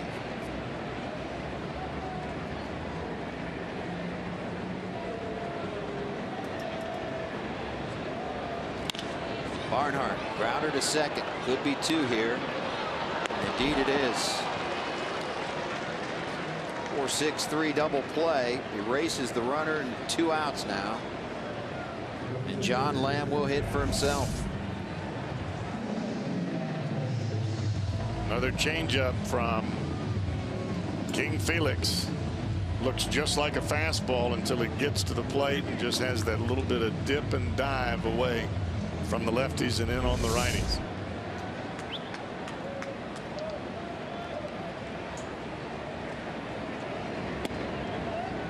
It has been tough sledding against Felix Hernandez. Reds have 3 hits, and 1 of them off the bat of that guy. Little dribbler. You know, we say this a lot in jest, but it makes a lot of sense. And when you watch Felix Hernandez throw, you understand it. Work quick, throw strikes, change speeds, and he does all 3.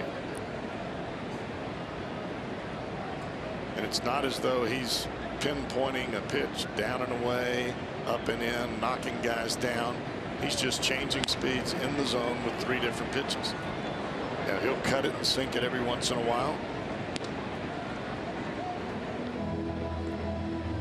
It just shows you the value of a changeup. Now he's got a great breaking ball as well, but predominantly here today the changeup has been his biggest weapon. And it's not the normal 8 to 10 miles an hour off the fastball. It's just got great action, almost like a split-fingered fastball. He's gone full here to the pitcher.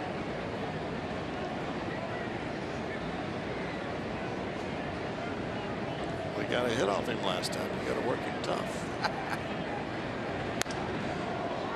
Lamb hanging around.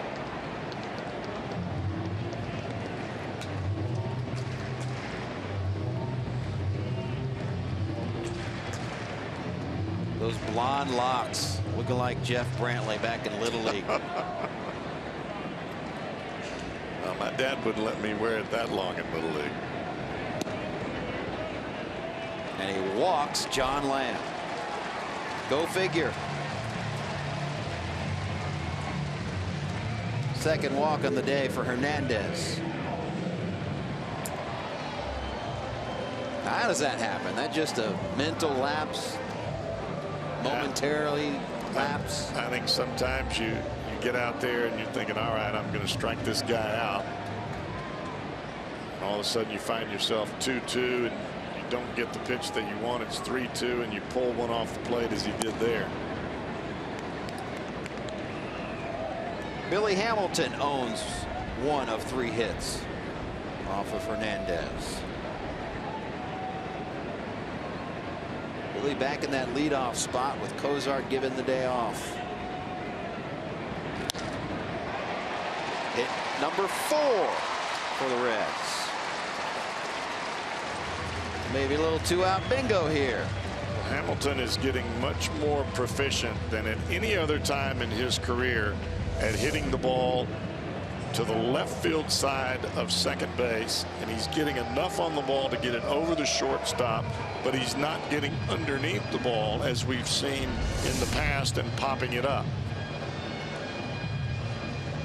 Now granted, the average is still right around the 230, 235 mark, but what I like to see is incremental progress. And if you show me that you're making adjustments and you're starting to get better, it's not going to be an overnight thing here in the big leagues. Just show me that you're working on it and trying to get better and using a different type of adjustment at the plate, and that's what Hamilton is doing now. Well, Hernandez doesn't face many pitchers throwing in the American League. It's the first time he's ever walked an opposing pitcher. He's only faced 31 pitchers previously, but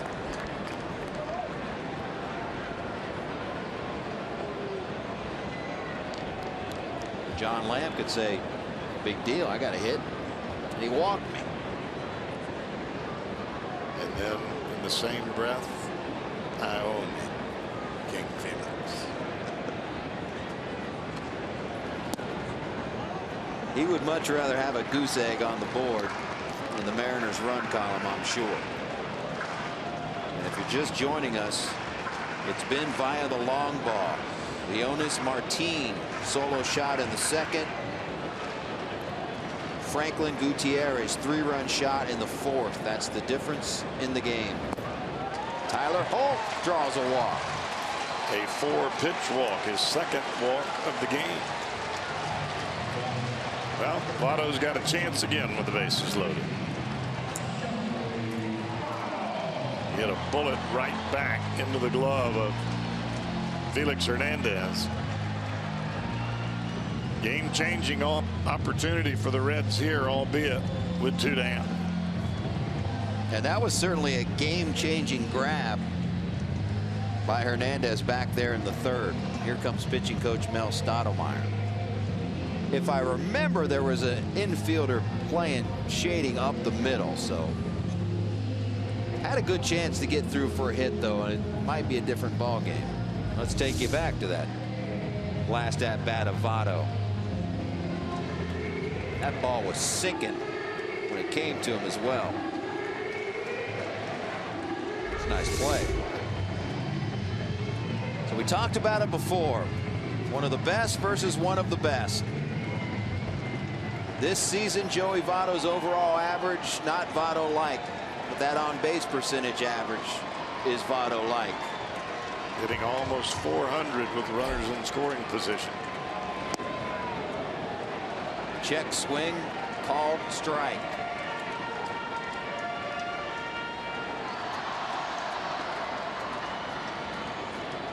Bases loaded, 2 outs. Reds needing some runs. Swing and a miss. Felix ahead 0-2. There's that changeup again. See where the ball starts. Right on the inside corner, and then see you later.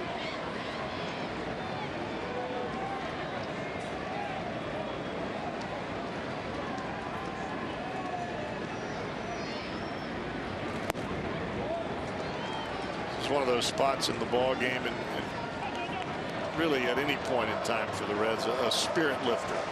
You get a base hit here, it doesn't have to be a grand slam. A base hit here, you get a couple of runs home, you start to feel like you're creeping back into the ball game, especially against a guy like Felix Hernandez. The 1-2 pitch. 2-2.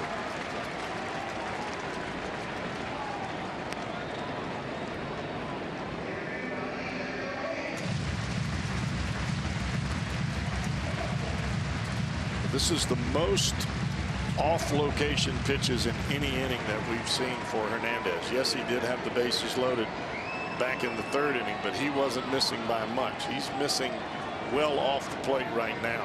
Hopefully WAHOO can capitalize. Ground ball to first. Reds strand 3 more. 4-0 Mariners.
An uphill battle against Felix Hernandez. He retired the first 8 batters he faced.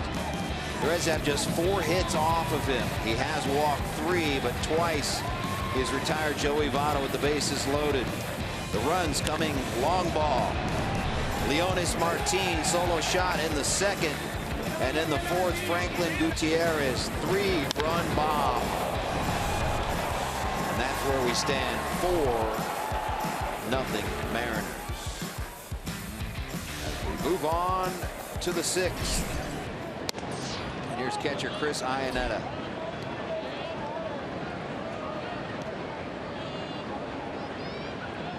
Ground out, fly out for Iannetta so far today. Lamb behind 2-0.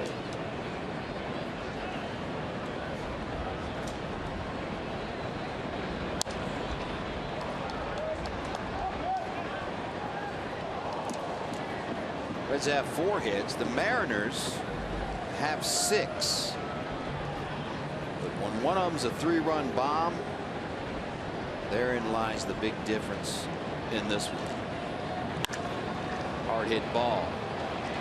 De Jesus. 1 out.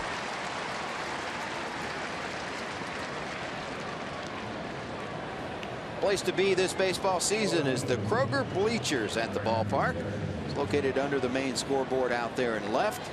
Kroger Bleachers is the place to catch all the Reds action. Tickets 513-381-REDS, or you can visit select Kroger locations or reds.com/tickets. There's been a couple of home runs hit that way the last 2 days, and both of them in the second deck. And Gutierrez, that 3-run home run in the 4th, measured at 473 feet. We thought Cruz's last night was a bomb. 421. 473. That's the longest in Major League Baseball, second longest, excuse me, in Major League Baseball this season.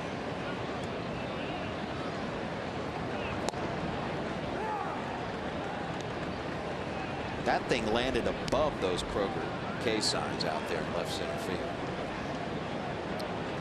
Landed quite a bit above it. It was a bomb.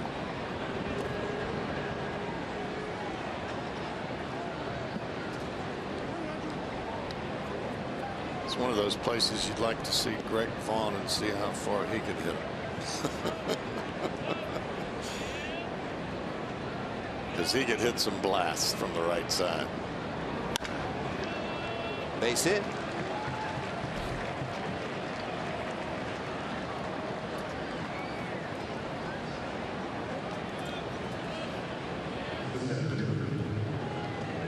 .473 feet, but it doesn't even make the top of the all-time list of GABP longest home runs. Adam Dunn with that 535-foot shot, which is still flying.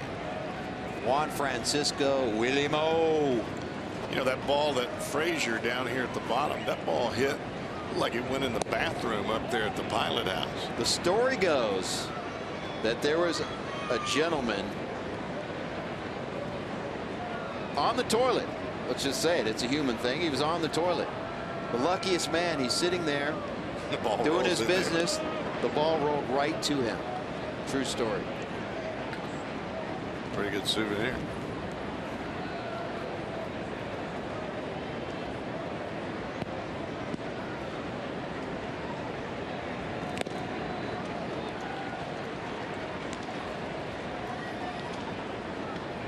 One and one the count to Leonis Martin.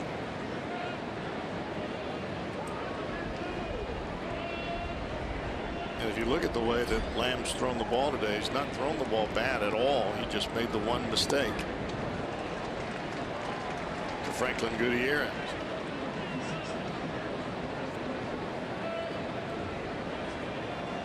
Let's have some action in the pen. Steve Delabar warming up.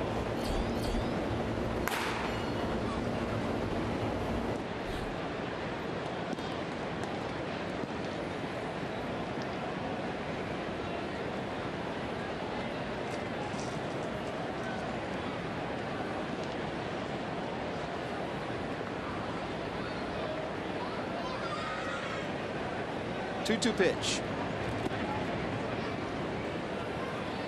3-2.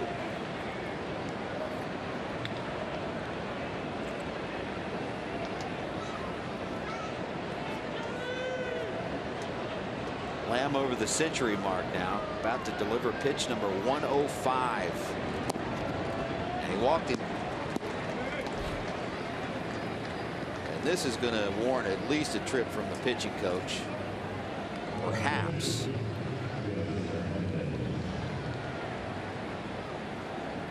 At least on the phone. I think he's just asking if Delabar is ready, and this may be the last batter that John Lamb faces in this ball game.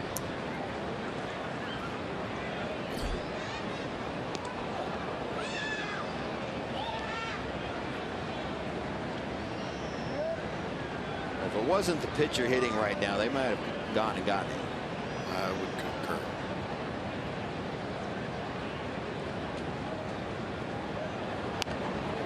And Hernandez. It's down a nice bunt. Sacrifice 1-4.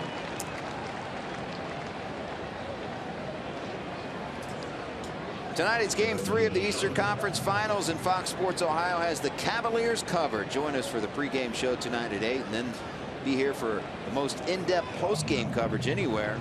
Your home for Cavaliers coverage throughout the postseason, Fox Sports Ohio. Has there ever been an NBA team that has just run the gamut and not lost a game all the way through and gone all the way? I don't think in the championship. Modern times. That's a good question. Well, that's why I asked. I got to tell you, this might be Cleveland's year.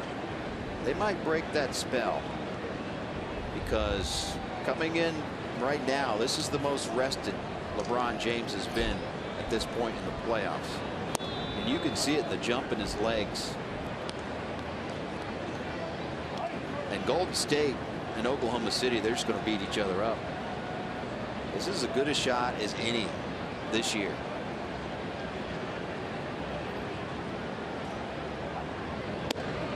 Almost got him.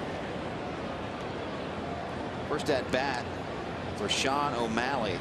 O'Malley came in to replace Ketel Marte. Still no word from the Mariners on Marte.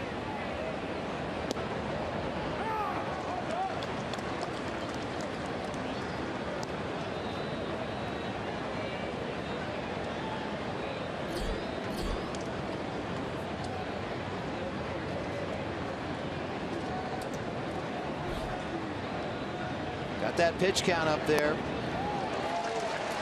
He gets the strikeout here and strands 2, but his Reds trail 4-0.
Of the 6th inning, and as you see on the field, play ball, and the players, when they came out for batting practice, wore t-shirts that said play ball. It's an initiative with Major League Baseball and USA Baseball, and these before the game are kids from the Reds Community Fund RBI League who are on hand to come out, and you see on their t-shirts play ball. It's an initiative for kids all over America to simply go out and play ball. They got to go out with the Red Lakes players. They got their hats signed by them. There's a big tournament at the Urban League fields for 13 and under, and there'll be a huge parade tomorrow with over 1,000 kids joining in on that, Jeff and Jim.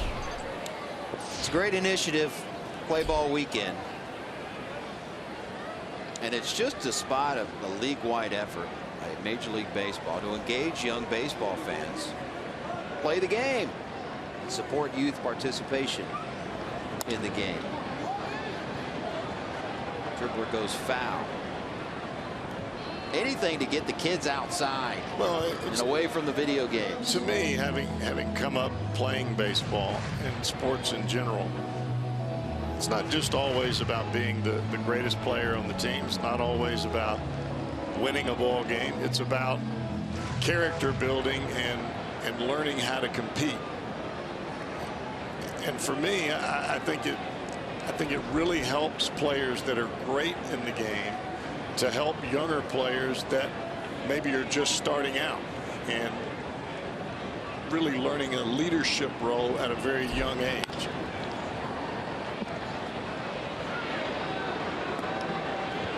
But you're not going to get any of that sitting on the couch. None.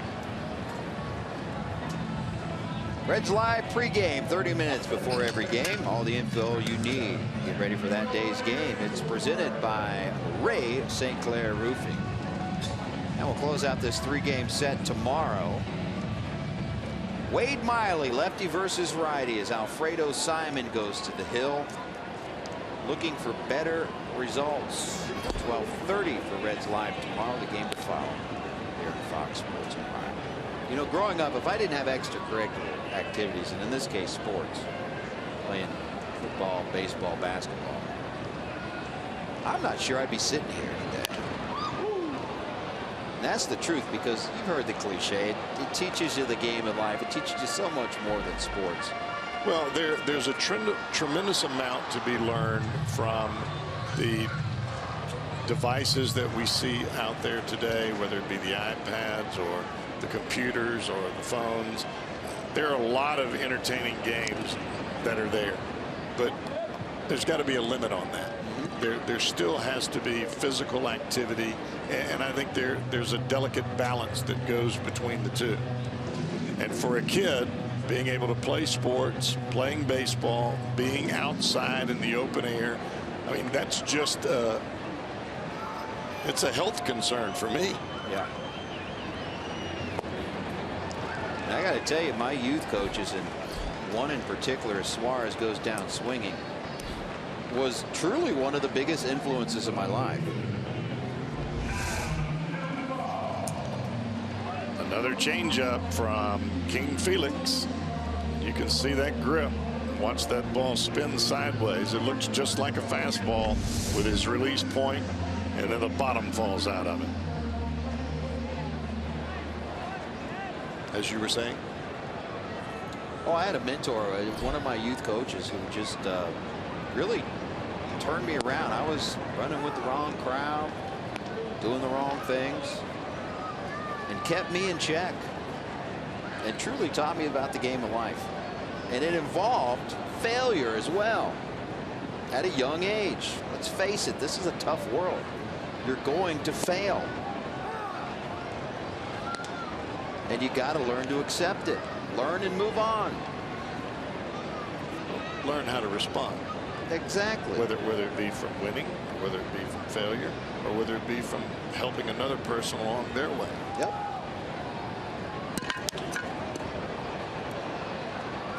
Fly ball short, center field. Second baseman Cano out to grab it. King Felix rolls on.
Ballpark, Saturday, June 4th, the first 25,000 fans receive a Reds tote bag. Catch all the action when your Reds take on the Nationals for as low as $12. For tickets, call 513-381-REDS or visit reds.com. That's a great shot from high above third base. Our cameraman up there. And check out this view that he has of Reds baseball. Almost as good as the booth view from Jim and the Cowboy. Gentlemen, it's a good view up there. Not a bad seat in the house. And here's Steve Delabar. John Lamb's day is done.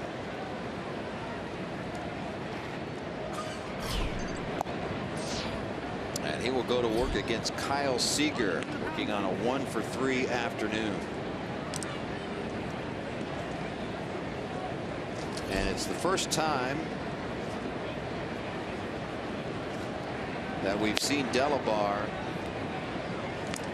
since a very tough night in Cleveland. Cowboy, I want to get your thoughts. Have you ever, I mean, it was obvious Delabar just couldn't find the plate. As this one skied to right. Holt, the edge of the tracks, got it for out number 1. Well, you ever been on the mound where you just can't find the plate and you know they're not going to come to get you anytime soon?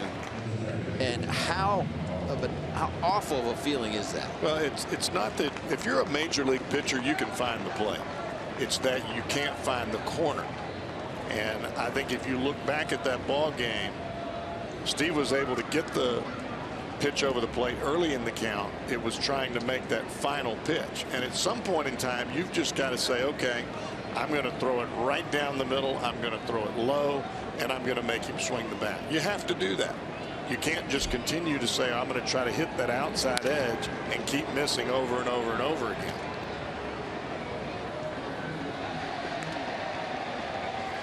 Because if you walk a guy, your defense has no chance, especially with the bases loaded. If you throw it over the plate, yeah, he might hit a grand slam. But then again, he might hit a line drive or hit into a double play or hit a ball right at an infielder. He might miss it.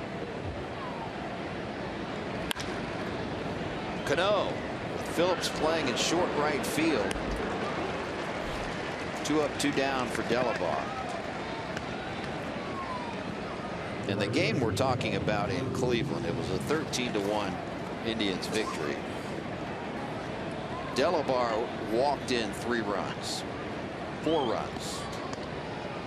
He walked 4 consecutive batters with the bases loaded. And Jason Kipnis actually walked his way around the bases, took a walk, and then scored after 3 more walks.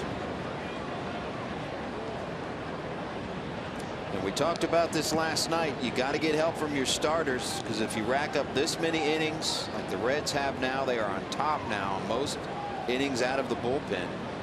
It's going to spell trouble.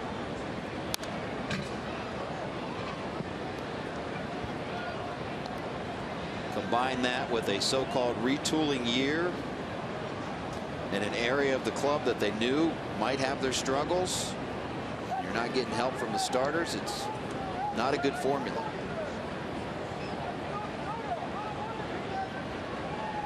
And it's been a tough go.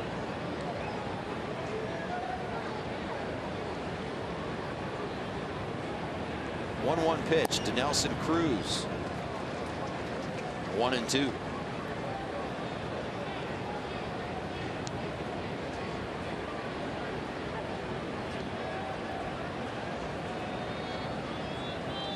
And the 1-2 pitch.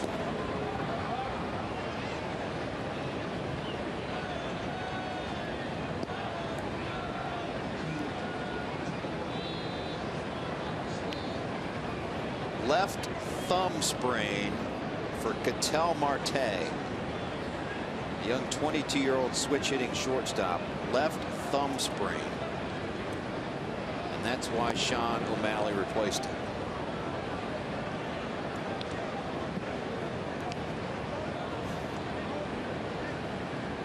He stole second, he stole third before he was replaced defensively. So perhaps on one of those slides, the to wait till after the game to find out exactly how he injured that thumb as Delabar loses Cruz.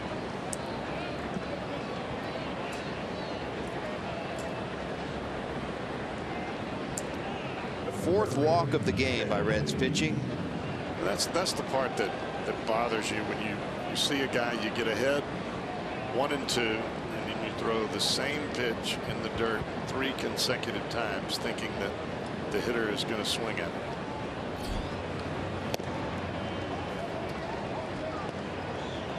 Dae-Ho Lee.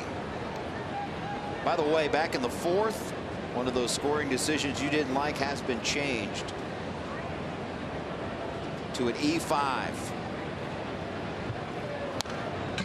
So one of those 3 runs that were scored in the fourth off of John Lamb is unearned. Lamb 6 innings, 6 hits, 4 runs, 3 earned, 3 walks, 3 strikeouts, 2 home runs. So if you're scoring at home, and I hope you are, E5 back in the fourth, and a strikeout here. We're going to the bottom of the 7th.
Performer, and Felix Hernandez was doing what Felix Hernandez does. 6 innings, 4 hits, not a single run. Walked 3, struck out 5. And Cowboy, a nice mixture of pitches as what we've come to expect from King Felix. I thought he was aggressive from the opening bell, and not just aggressive with the fastball. He was aggressive with the changeup and the breaking ball, but for the most part it was that sinking fastball and the changeup. And when you're aggressive in the strike zone, it automatically translates to the hitter being aggressive, and then as a pitcher you can feed off of that. But if you're throwing the ball all over the place, the hitters are going to be much more patient. New pitcher on for the Mariners. It is Vidal Nuno, the lefty. So Hernandez's day is done. DeJesus rips it into right center field. Long way to go, but Martin at the wall grabs it.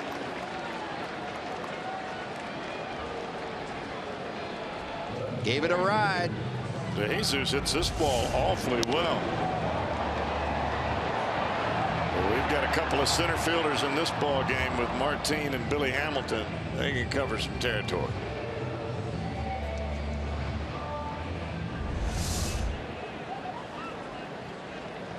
And now Tucker Barnhart. First pitch swinging. O'Malley. 2 down. Quick 2 outs for Vidal Nuno. 3 pitches, 2 outs. And pinch hitting for the Reds, Jordan Pacheco.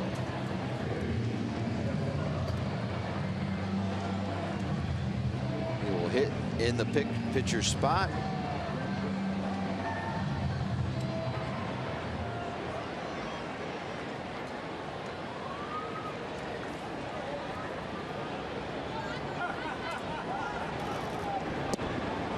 First pitch strike. By the way, I got an answer for your has anyone ever made it through the playoffs, NBA playoffs? Well, let me hear it. The NBA's best playoff record, your 2001 Los Angeles Lakers, 15-1. Is Magic playing then? No. Magic was long gone then. I don't follow the NBA, so I'm sorry. That would have been Kobe and Shaq. Well, that's pretty good. Pretty good combo right Kobe there. shoots it. If he misses it, Shaq gets it and slams it. Well, they should have never broken up that combo. They probably would have won a couple more.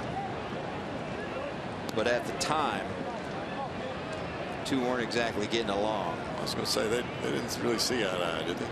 They didn't at the time, which, well, they don't really see eye to eye because Shaq's like 7'2".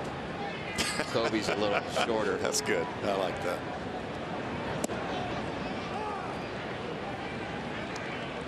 Vidal Nuno, 28 years of age, from National City, California. 5'11", 210. Had some big promise when he came up with the Yankees. He was a starting pitcher back at that point in time. He's always had that good changeup. He was acquired in a 6-player trade with Arizona June of last season.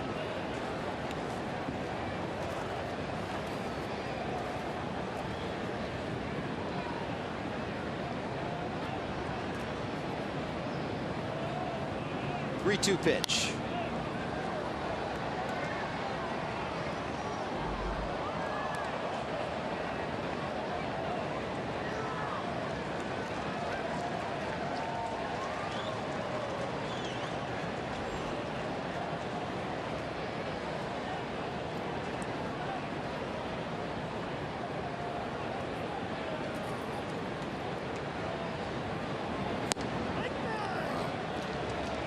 Strike 3 call. A 1-2-3 7th for Nuno.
A couple of the injured pitchers for the Reds. Anthony DeSclafani on your left of the screen and Homer Bailey on the right. Disco will get his next start. Yes, I said start on the 25th for Louisville. So that is Wednesday of this week. He will actually pitch for Louisville. And it looks like he'll probably have to get 3 starts before he's ready to come back. On his right is Homer Bailey. Yesterday here at Great American Ballpark, Homer threw from flat ground from 90 feet. Jim Day, I'm sure that the man sitting next to you could tell you a little more about what that means for Homer, but they're expecting to possibly get up to 3 pitchers back by the second week in June. Homer would be about 3 to 4 weeks behind them in the month of July. So things are starting to look up on that injured front for those 9 Reds pitchers who have been injured this year. Well, it's certainly going to help what we talked about, the bullpen. You get guys like DeSclafani back and Homer Bailey and perhaps Raisel Iglesias on down the line. And that's going to bump some guys that are currently in the rotation most likely to the bullpen. And there's no doubt about that. It's going to help all around. I think that's part of the starting issue now. Each start that you make or that you're afforded that opportunity, you pitch well, that gives you a much better shot of staying in the rotation. And Dan Straley is the guy that has really probably pitched as good as anybody. Yeah. Jumbo Diaz on for the Reds. Tough night at the office last night. Came in the 9th and gave up 2 home runs. 421-foot shot from Cruz. Adam Lynn got him as well. Excuse me, Daeho Lee got him as well in the 9th.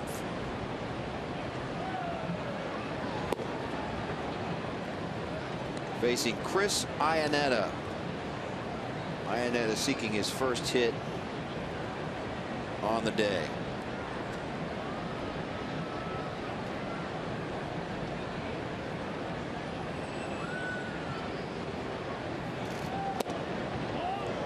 You can see Iannetta, and this is around the league now that Jumbo Diaz has been around. No hitter is going to go to the plate and swing at a breaking ball until they get 2 strikes. They know he's not going to throw a breaking ball for a strike, so they take it. As soon as they see spin, they hold up. They're looking dead red. And you wonder so many times, how can a hitter get such a good swing off a pitcher throwing 96 to 98? That's all they're looking for. They're looking for the fastball, and they're looking for it middle away. You have to be able to throw at least 50% of the time a breaking ball for a strike. Even if it just spins up there, the speed takes care of putting a little doubt in the hitter's head. 2-2 pitch. Fouled back.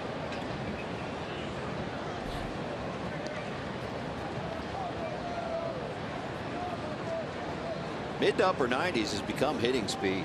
You don't keep them off balance.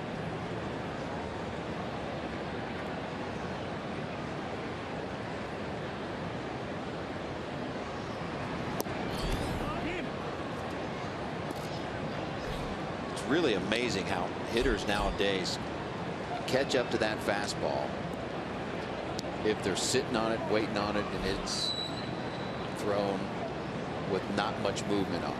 Well, it's familiarity. You see more pitchers throwing 93 to 96. You become accustomed to hitting it. Walked him. Leadoff walk here in the 8th. Tomorrow, kids 14 and younger going to get that play ball bat and ball set in honor of Play Ball Weekend. Get tickets for as low as $12. Call 513-381-REDS or visit reds.com.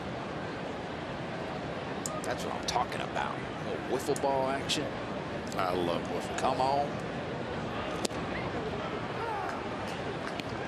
You know, if I've got a pitcher coming up through the minor leagues, I'm not so concerned about the swing and miss slider, because if you've got talent, you're going to have that. I want to know that you can throw something short and quick in the strike zone when it's 2-0 and 3-1, because you have to do that up here. In the minor leagues, maybe not so much, because they're going to swing at the ball in the dirt.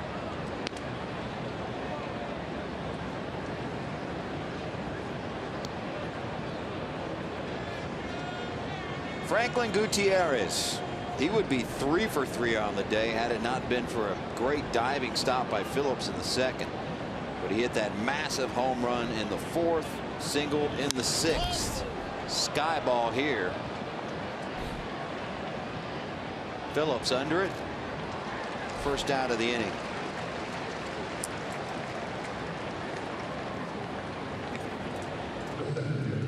And now Leonis Martin. You know, we're talking about those Reds starters coming back. There's so many pitchers hurt, you kind of lose track of guys. And Michael Lorenzen is still in Arizona. He had that UCL. He stretched out his UCL, and then he came down with mononucleosis. He's been throwing some bullpens with no setbacks. And he's one of those guys they're optimistic to get back in June as well. And Brian Price has mentioned bullpen work for him. He has been a starter. He's been in the pen. He's a closer in college. Ball gets away from Barnhart. And down to second base goes Iannetta. But at this point, it would behoove the Reds, at least in my opinion, to not stretch Lorenzen out. Get him stretched out to a couple of innings and put him in that pen. And when you get these other starters back and some other guys in the pen, you're looking at a whole different situation when you've got a guy like Lorenzen down there and other guys, whoever they might be. He gives you a back-end force of the bullpen. Right. And when you're constructing a bullpen, you start with your closer and work back. You don't start with the middle guy in the 5th and 6th inning and try to hope you get a closer.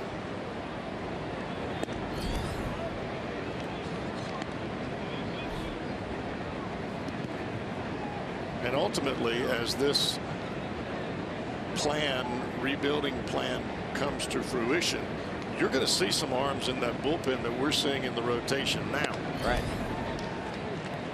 Second walk of the inning, served up by Jumbo Diaz. And as much as the bullpen has been an extreme weakness for this ball club, and really the starting rotation for that matter because of all the injuries, I foresee this club, even really in the second half of this year and as we go into 2017, there are going to be some arms on the mound that's going to be a strength of this ball club. And I believe that. You've got some young pitchers that are still developing. They could probably pitch up here right now, but you want to build their confidence as much as possible before you bring them to this level, because when you fail in the minor leagues, it's easier to recover the next time out. You know that it's development. When you're up here and you fail and you get your brains beat in, it goes on the back of your baseball card. It's all over the newspapers. Everybody's talking about it. You're in front of everybody's face, and it's a little bit more difficult to deal with. So you've got to learn to handle that while you're at the AA and AAA level. And hopefully when you get here, when you do fall on your face, because believe me, you will, you'll handle it in a professional way and come back out and not let it bother you so much. Well, you've got youngsters like Cody Reed, Robert Stevenson, who we've seen this year, has got 2 victories, major league victories under his belt. They're both excelling at AAA. And the kid Daniel Wright that just came up from Pensacola in AAA, he's throwing the ball awfully well. Yep. Nick Travieso. You've got him at AA. You've got Amir Garrett at AA. You've got some arms that are projected as starters, and then when you mix in someone like Homer Bailey's on a long-term contract, DeSclafani they see as being an anchor in the rotation. Seth Smith hits for the first time today. Suarez a long chase, can't get it. I think that sometimes as a fan you get a little bit confused. Okay, well, this guy is a starter. What are we going to do about a bullpen? Well, not every starter ends up being a starter in the minor leagues ends up being a starter in the big leagues. Right. A lot of times you have a young pitcher as a starter so he can get a lot of repetition, a lot of pitches, working on a lot of pitches. Then when he gets to this level, then you kind of figure out where he belongs. Well, they're trying to figure that out with a few guys. There's always been that question. Brandon Finnegan, starter, reliever. And I think the question has always been there with Michael Lorenzen. Yeah. And even if Finnegan becomes a reliever, when you're talking about lefty righty Lorenzen, Finnegan, the back end of your bullpen going forward, I'll tell you what, I'd take that. I'll go to bat with that. And in the immediate future, when the Reds get some pitchers back. We've seen Alfredo Simon in the bullpen. We've seen Straley in the bullpen. If you mix in a Lorenzen down there this year, you're looking at a whole different situation. Completely different. It works better when you know who the guy at the end of the game is going to be. And when that's in flux, the bullpen has a tendency to really not congeal and get to where they need to be. And that's where the Reds sit right now.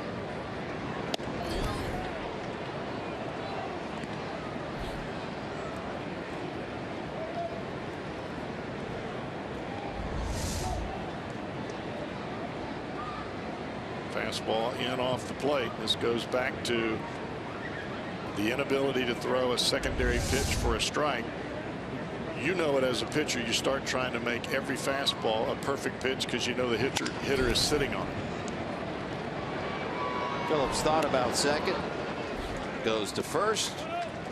Second out of the inning. This summer, some of the biggest names in soccer converge on the United States for the 100th anniversary of one of the world's largest tournaments. Coverage of the Copa America Centenario begins June 3rd across the networks of Fox Sports. Had to pause for that one. That was a tough one.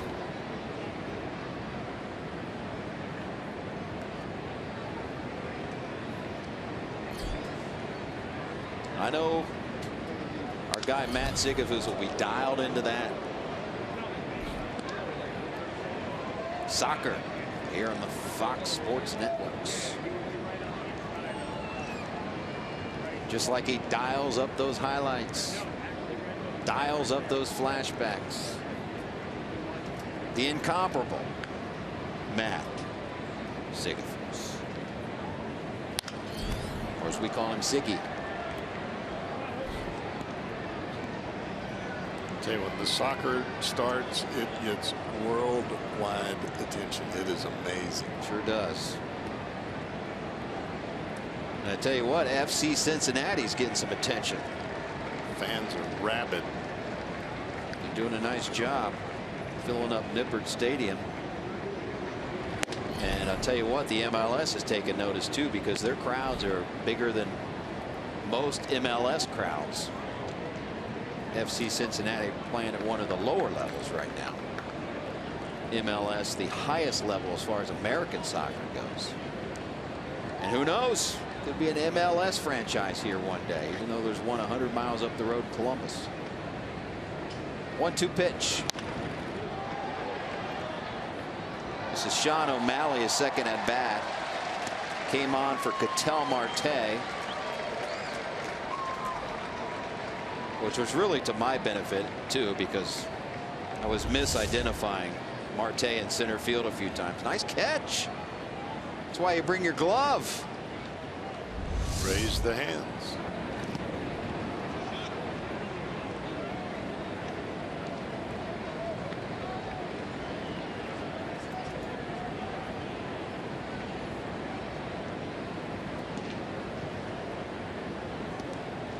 Jumbo trying to get out of a jam. Second and third, 2 outs. We're in the 8th.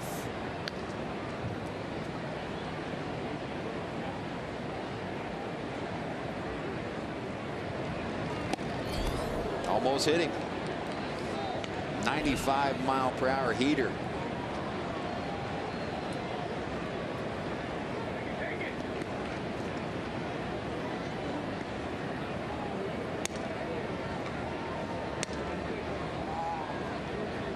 $38,200 showed up today.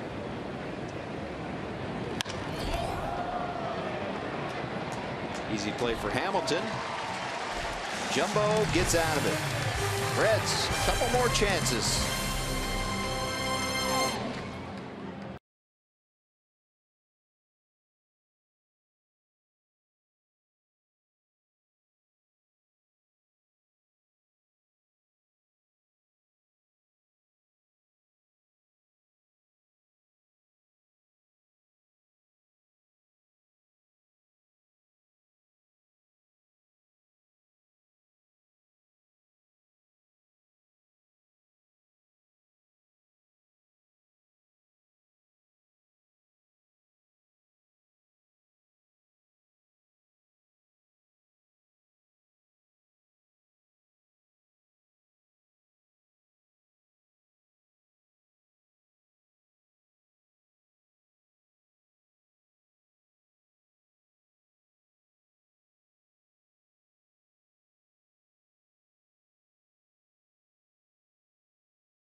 It gets every bit of this one. 473 feet for the home run. That is the second longest in Major League Baseball this year, behind Giancarlo Stanton, who hit one at Marlins Park, 475. So our Volkswagen drive of the game, Franklin Gutierrez. Mariners lead at 4-0 over the Reds. Back upstairs to Jim and Jeff. New pitcher on the hill for Seattle, lefty Mike Montgomery. Saw Montgomery in last night's game in the 7th inning. Faced the top of the order. Of course, that included Cozart at the time. And he's got the top of the order here, so he's going to get Billy Hamilton for the second night in a row. Hamilton got him with a single up the middle last night. Billy hitting from the preferred right-hand side. First pitch, ground out.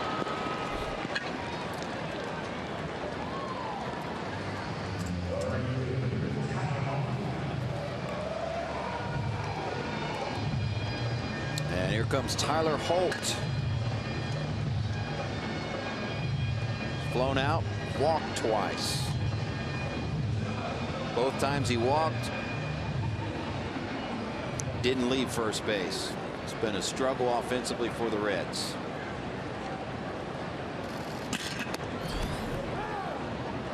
But we knew coming into this ball game it was going to be difficult to tally runs against the likes of FELIX Hernandez. But the Reds had a couple of opportunities, albeit with 2 outs, had the bases loaded in a couple of innings, just unable to play to run.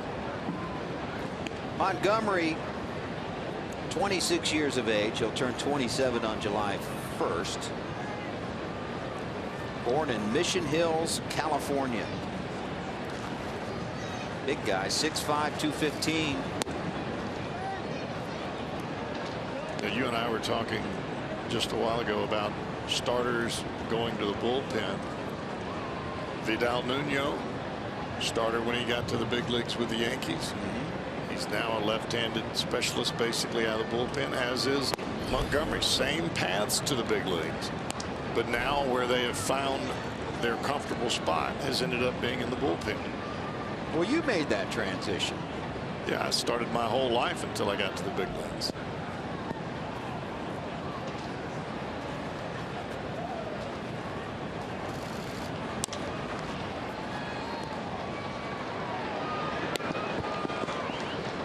Two ground balls to O'Malley and 2 outs here in the Reds' 8th.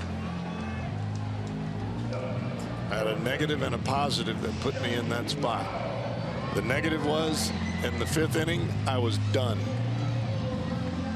But the positive was I could pitch every day. I could pitch 4 or 5 days in a row.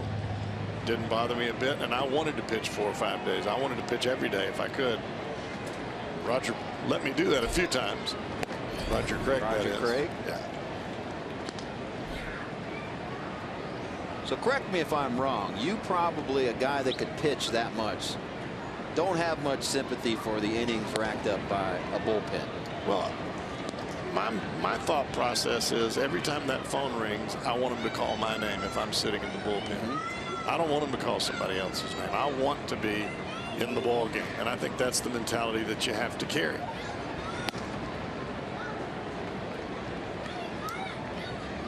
And ultimately what it comes down to for any pitcher, whether you're a starter or a reliever, you have to attack the strike zone. You have to go after the hitter at the plate and challenge him with your pitches.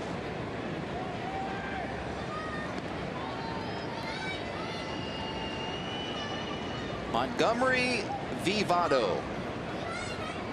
Twice today Joey Votto's been up there with the bases loaded and 2 outs. Twice the Mariners retired him, and he goes down on strikes here.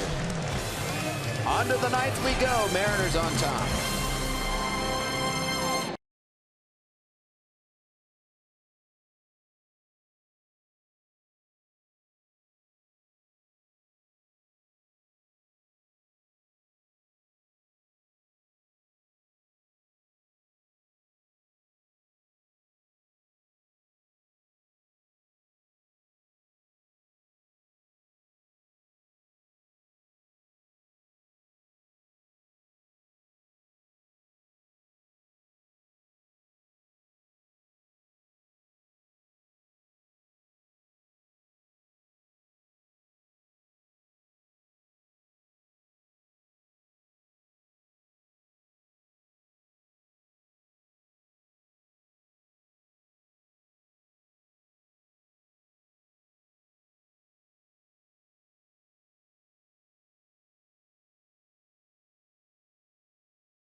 moment. Let's go back 20 years ago today to Fenway Park, May 21st of 1996. No doubt about it. Ken Griffey Jr., his 200th home run against, of all people, Jamie Moyer. So 20 years ago today, our Miller moment, Ken Griffey Jr. home run number 200 for the kid. Boy, he always had a smile on his face back then, and he still has it now. And he should be happy today. 38,000 on hand for Ken Griffey Jr. bobblehead day here at Great American Ballpark, where two of the three teams that he played for most of his career are squaring off against each other. Jim, Cowboy? He had a smile on his face except when he went to ask him for an interview. Man, he would talk your head off in the clubhouse. And he didn't want to talk about himself. He always wanted to talk about everyone else. But you want to do an interview, well, clam up. But man, if you want to just shoot the breeze with someone, I'm not sure there was anyone better. And we'd run the gamut. We'd talk about anything. Funny guy. Funny guy. As Ross Ohlendorf takes over in the ninth here for the Reds. Kyle Seager.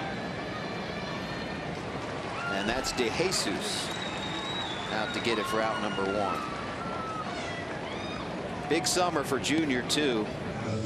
He'll be inducted in Cooperstown July 24th of this year. 99.3% of the ballots. 3 guys out of 440 didn't vote for him. So how do you warrant not voting for Junior? I don't. That's the thing that I have a problem. He was only a 13-time All-Star, 10-time Gold Glove winner, 7-time Silver Slugger Award winner. But we're talking about a guy that did it as clean as you could possibly do it. And I'm talking about playing the game in an era where it seemed like the majority of the players were juicing up. Yep. And he still crushed. And he still made great plays, and he stayed on the field. Now, granted, he had some injury issues once he got here to Cincinnati, but I mean, you look at the first 8 or 9 years of his career. I mean, my goodness. And he is now, well, he's prominently in the Seattle media guide with all his records with the franchise, but I didn't expect to see him under the front office portion. He is now a special consultant to the franchise. He's also a pretty good photographer. You know what? He's taken that up as a hobby, and he is serious about it. His son, Trey, football player at the University of Arizona. His daughter, basketball player, same place. And he is on the sidelines, and he doesn't have a little camera. No, he's got a big one. He's got that big tripod you pole. See the professional still photographers here at Great American Ballpark. He's got the full deal. Can you imagine being a young photographer? You're taking pictures of the Arizona football game, and you look over and say, "Hey, how you doing? I'm Bill. I'm Ken Griffey." Yeah. Nice to meet you. Also a pilot. He's got his pilot's license. Flies himself around. I'm not sure that I'd have the guts to be a pilot. And he's joining his former teammate Randy Johnson, who's also a professional photographer. Yes. And you can look up his website. Randy Johnson's been all over the world shooting all kinds of stuff. Now Randy Johnson's got an advantage. You know, sometimes you're in a scrum, you've got a bunch of photographers. What's he, 6'9"? He's above the crowd. He just stands behind him. He's got a built-in advantage. He doesn't even have to hold the camera up. He can look right through the lens. You better have a long monopod, though, for him. A long what? Well, they have a tripod, 3 legs, and the one called a monopod, I believe. It's just the pole. I got you. You know, it's just one. Maybe he's got an extension on the thing. Yeah.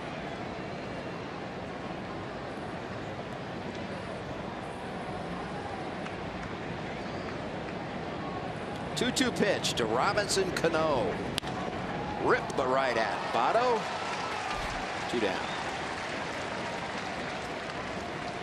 Hey Reds fans, if you can't catch the games on TV, you can now stream them live on your mobile device with the all-new Fox Sports Go app.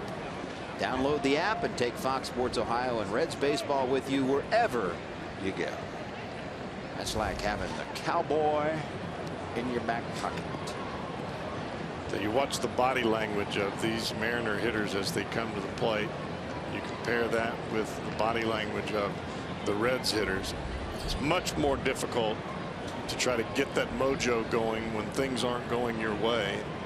And then you flip to the opposite side, how everything seems to be going the Mariners' way. They're just as relaxed and comfortable as they can be at the plate. Bounced it. Nelson Cruz singled in the 4th and scored. This one just a little short. Back a lot short.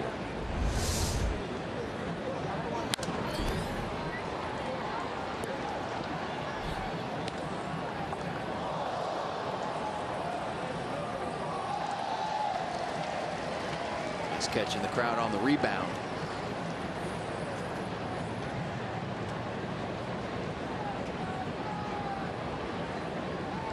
One count, 2 down here in the top of the 9th.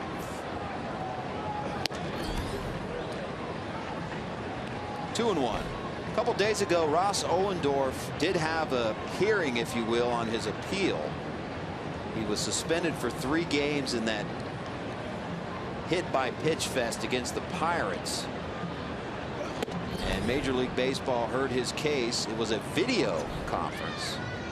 He said he was glad of the opportunity to state his case, but he was under the impression that it wasn't one of those suspensions where you can have it reduced. It's all or nothing with this new rule. You either get 3 games or they wipe it out. He is yet to hear from the league office, obviously, as he gets through the 9th here. Last roundup for the Reds.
Has been brought to you by Kroger.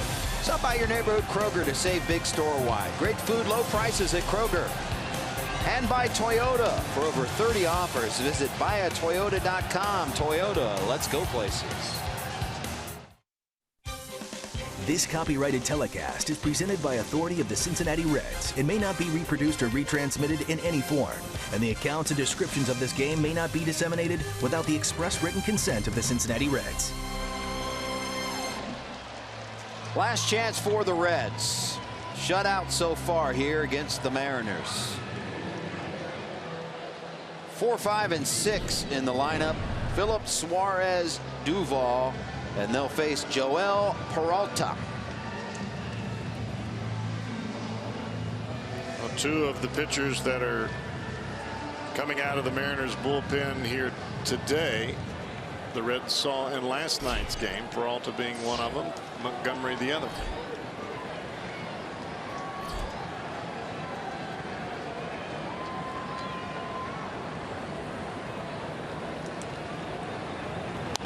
Well, you always want to keep it within slam range, and at least the Reds are right there. They need some base runners. The Preakness Stakes is in the books.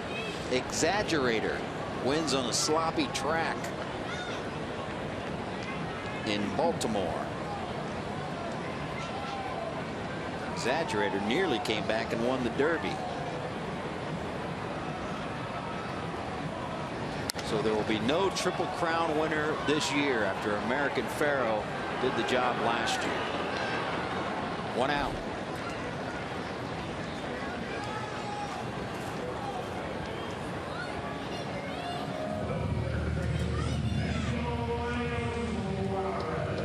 Reds are trying to avoid their 3rd shutout this season. Arrieta got him in that no-hitter April 21st. And the Cubs also shut him out on the 24th.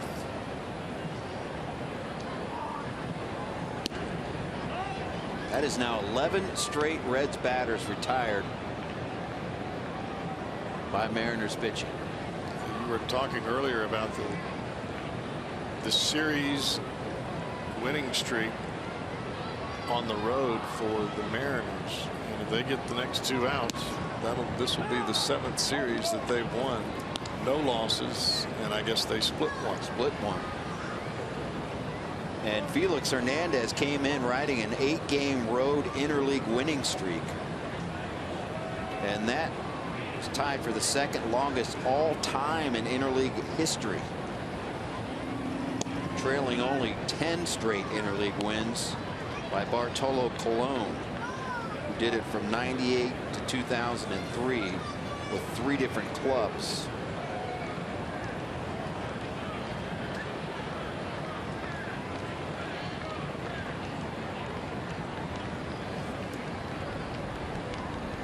Two-one pitch. Suarez early on it. Suarez had a tough go the last couple of nights. Struck out all 3 times. He's gone to the plate today and struck out 3 times last night.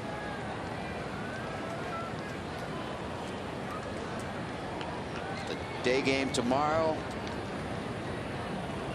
Get time for a little break. We'll see. Well, he hits it hard there, but right at the left fielder Gutierrez. So the Reds down to their final out.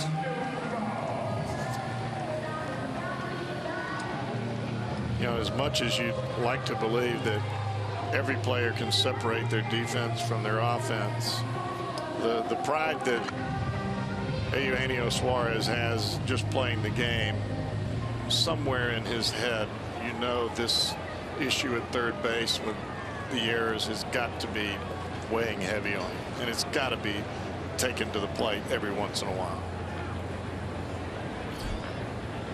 Adam Duvall. I would imagine sometimes for Suarez, he feels like if he makes an error, then he's got to make up for it at the plate. And that makes you press as a player. And when you press as a player, you tend to make even more mistakes.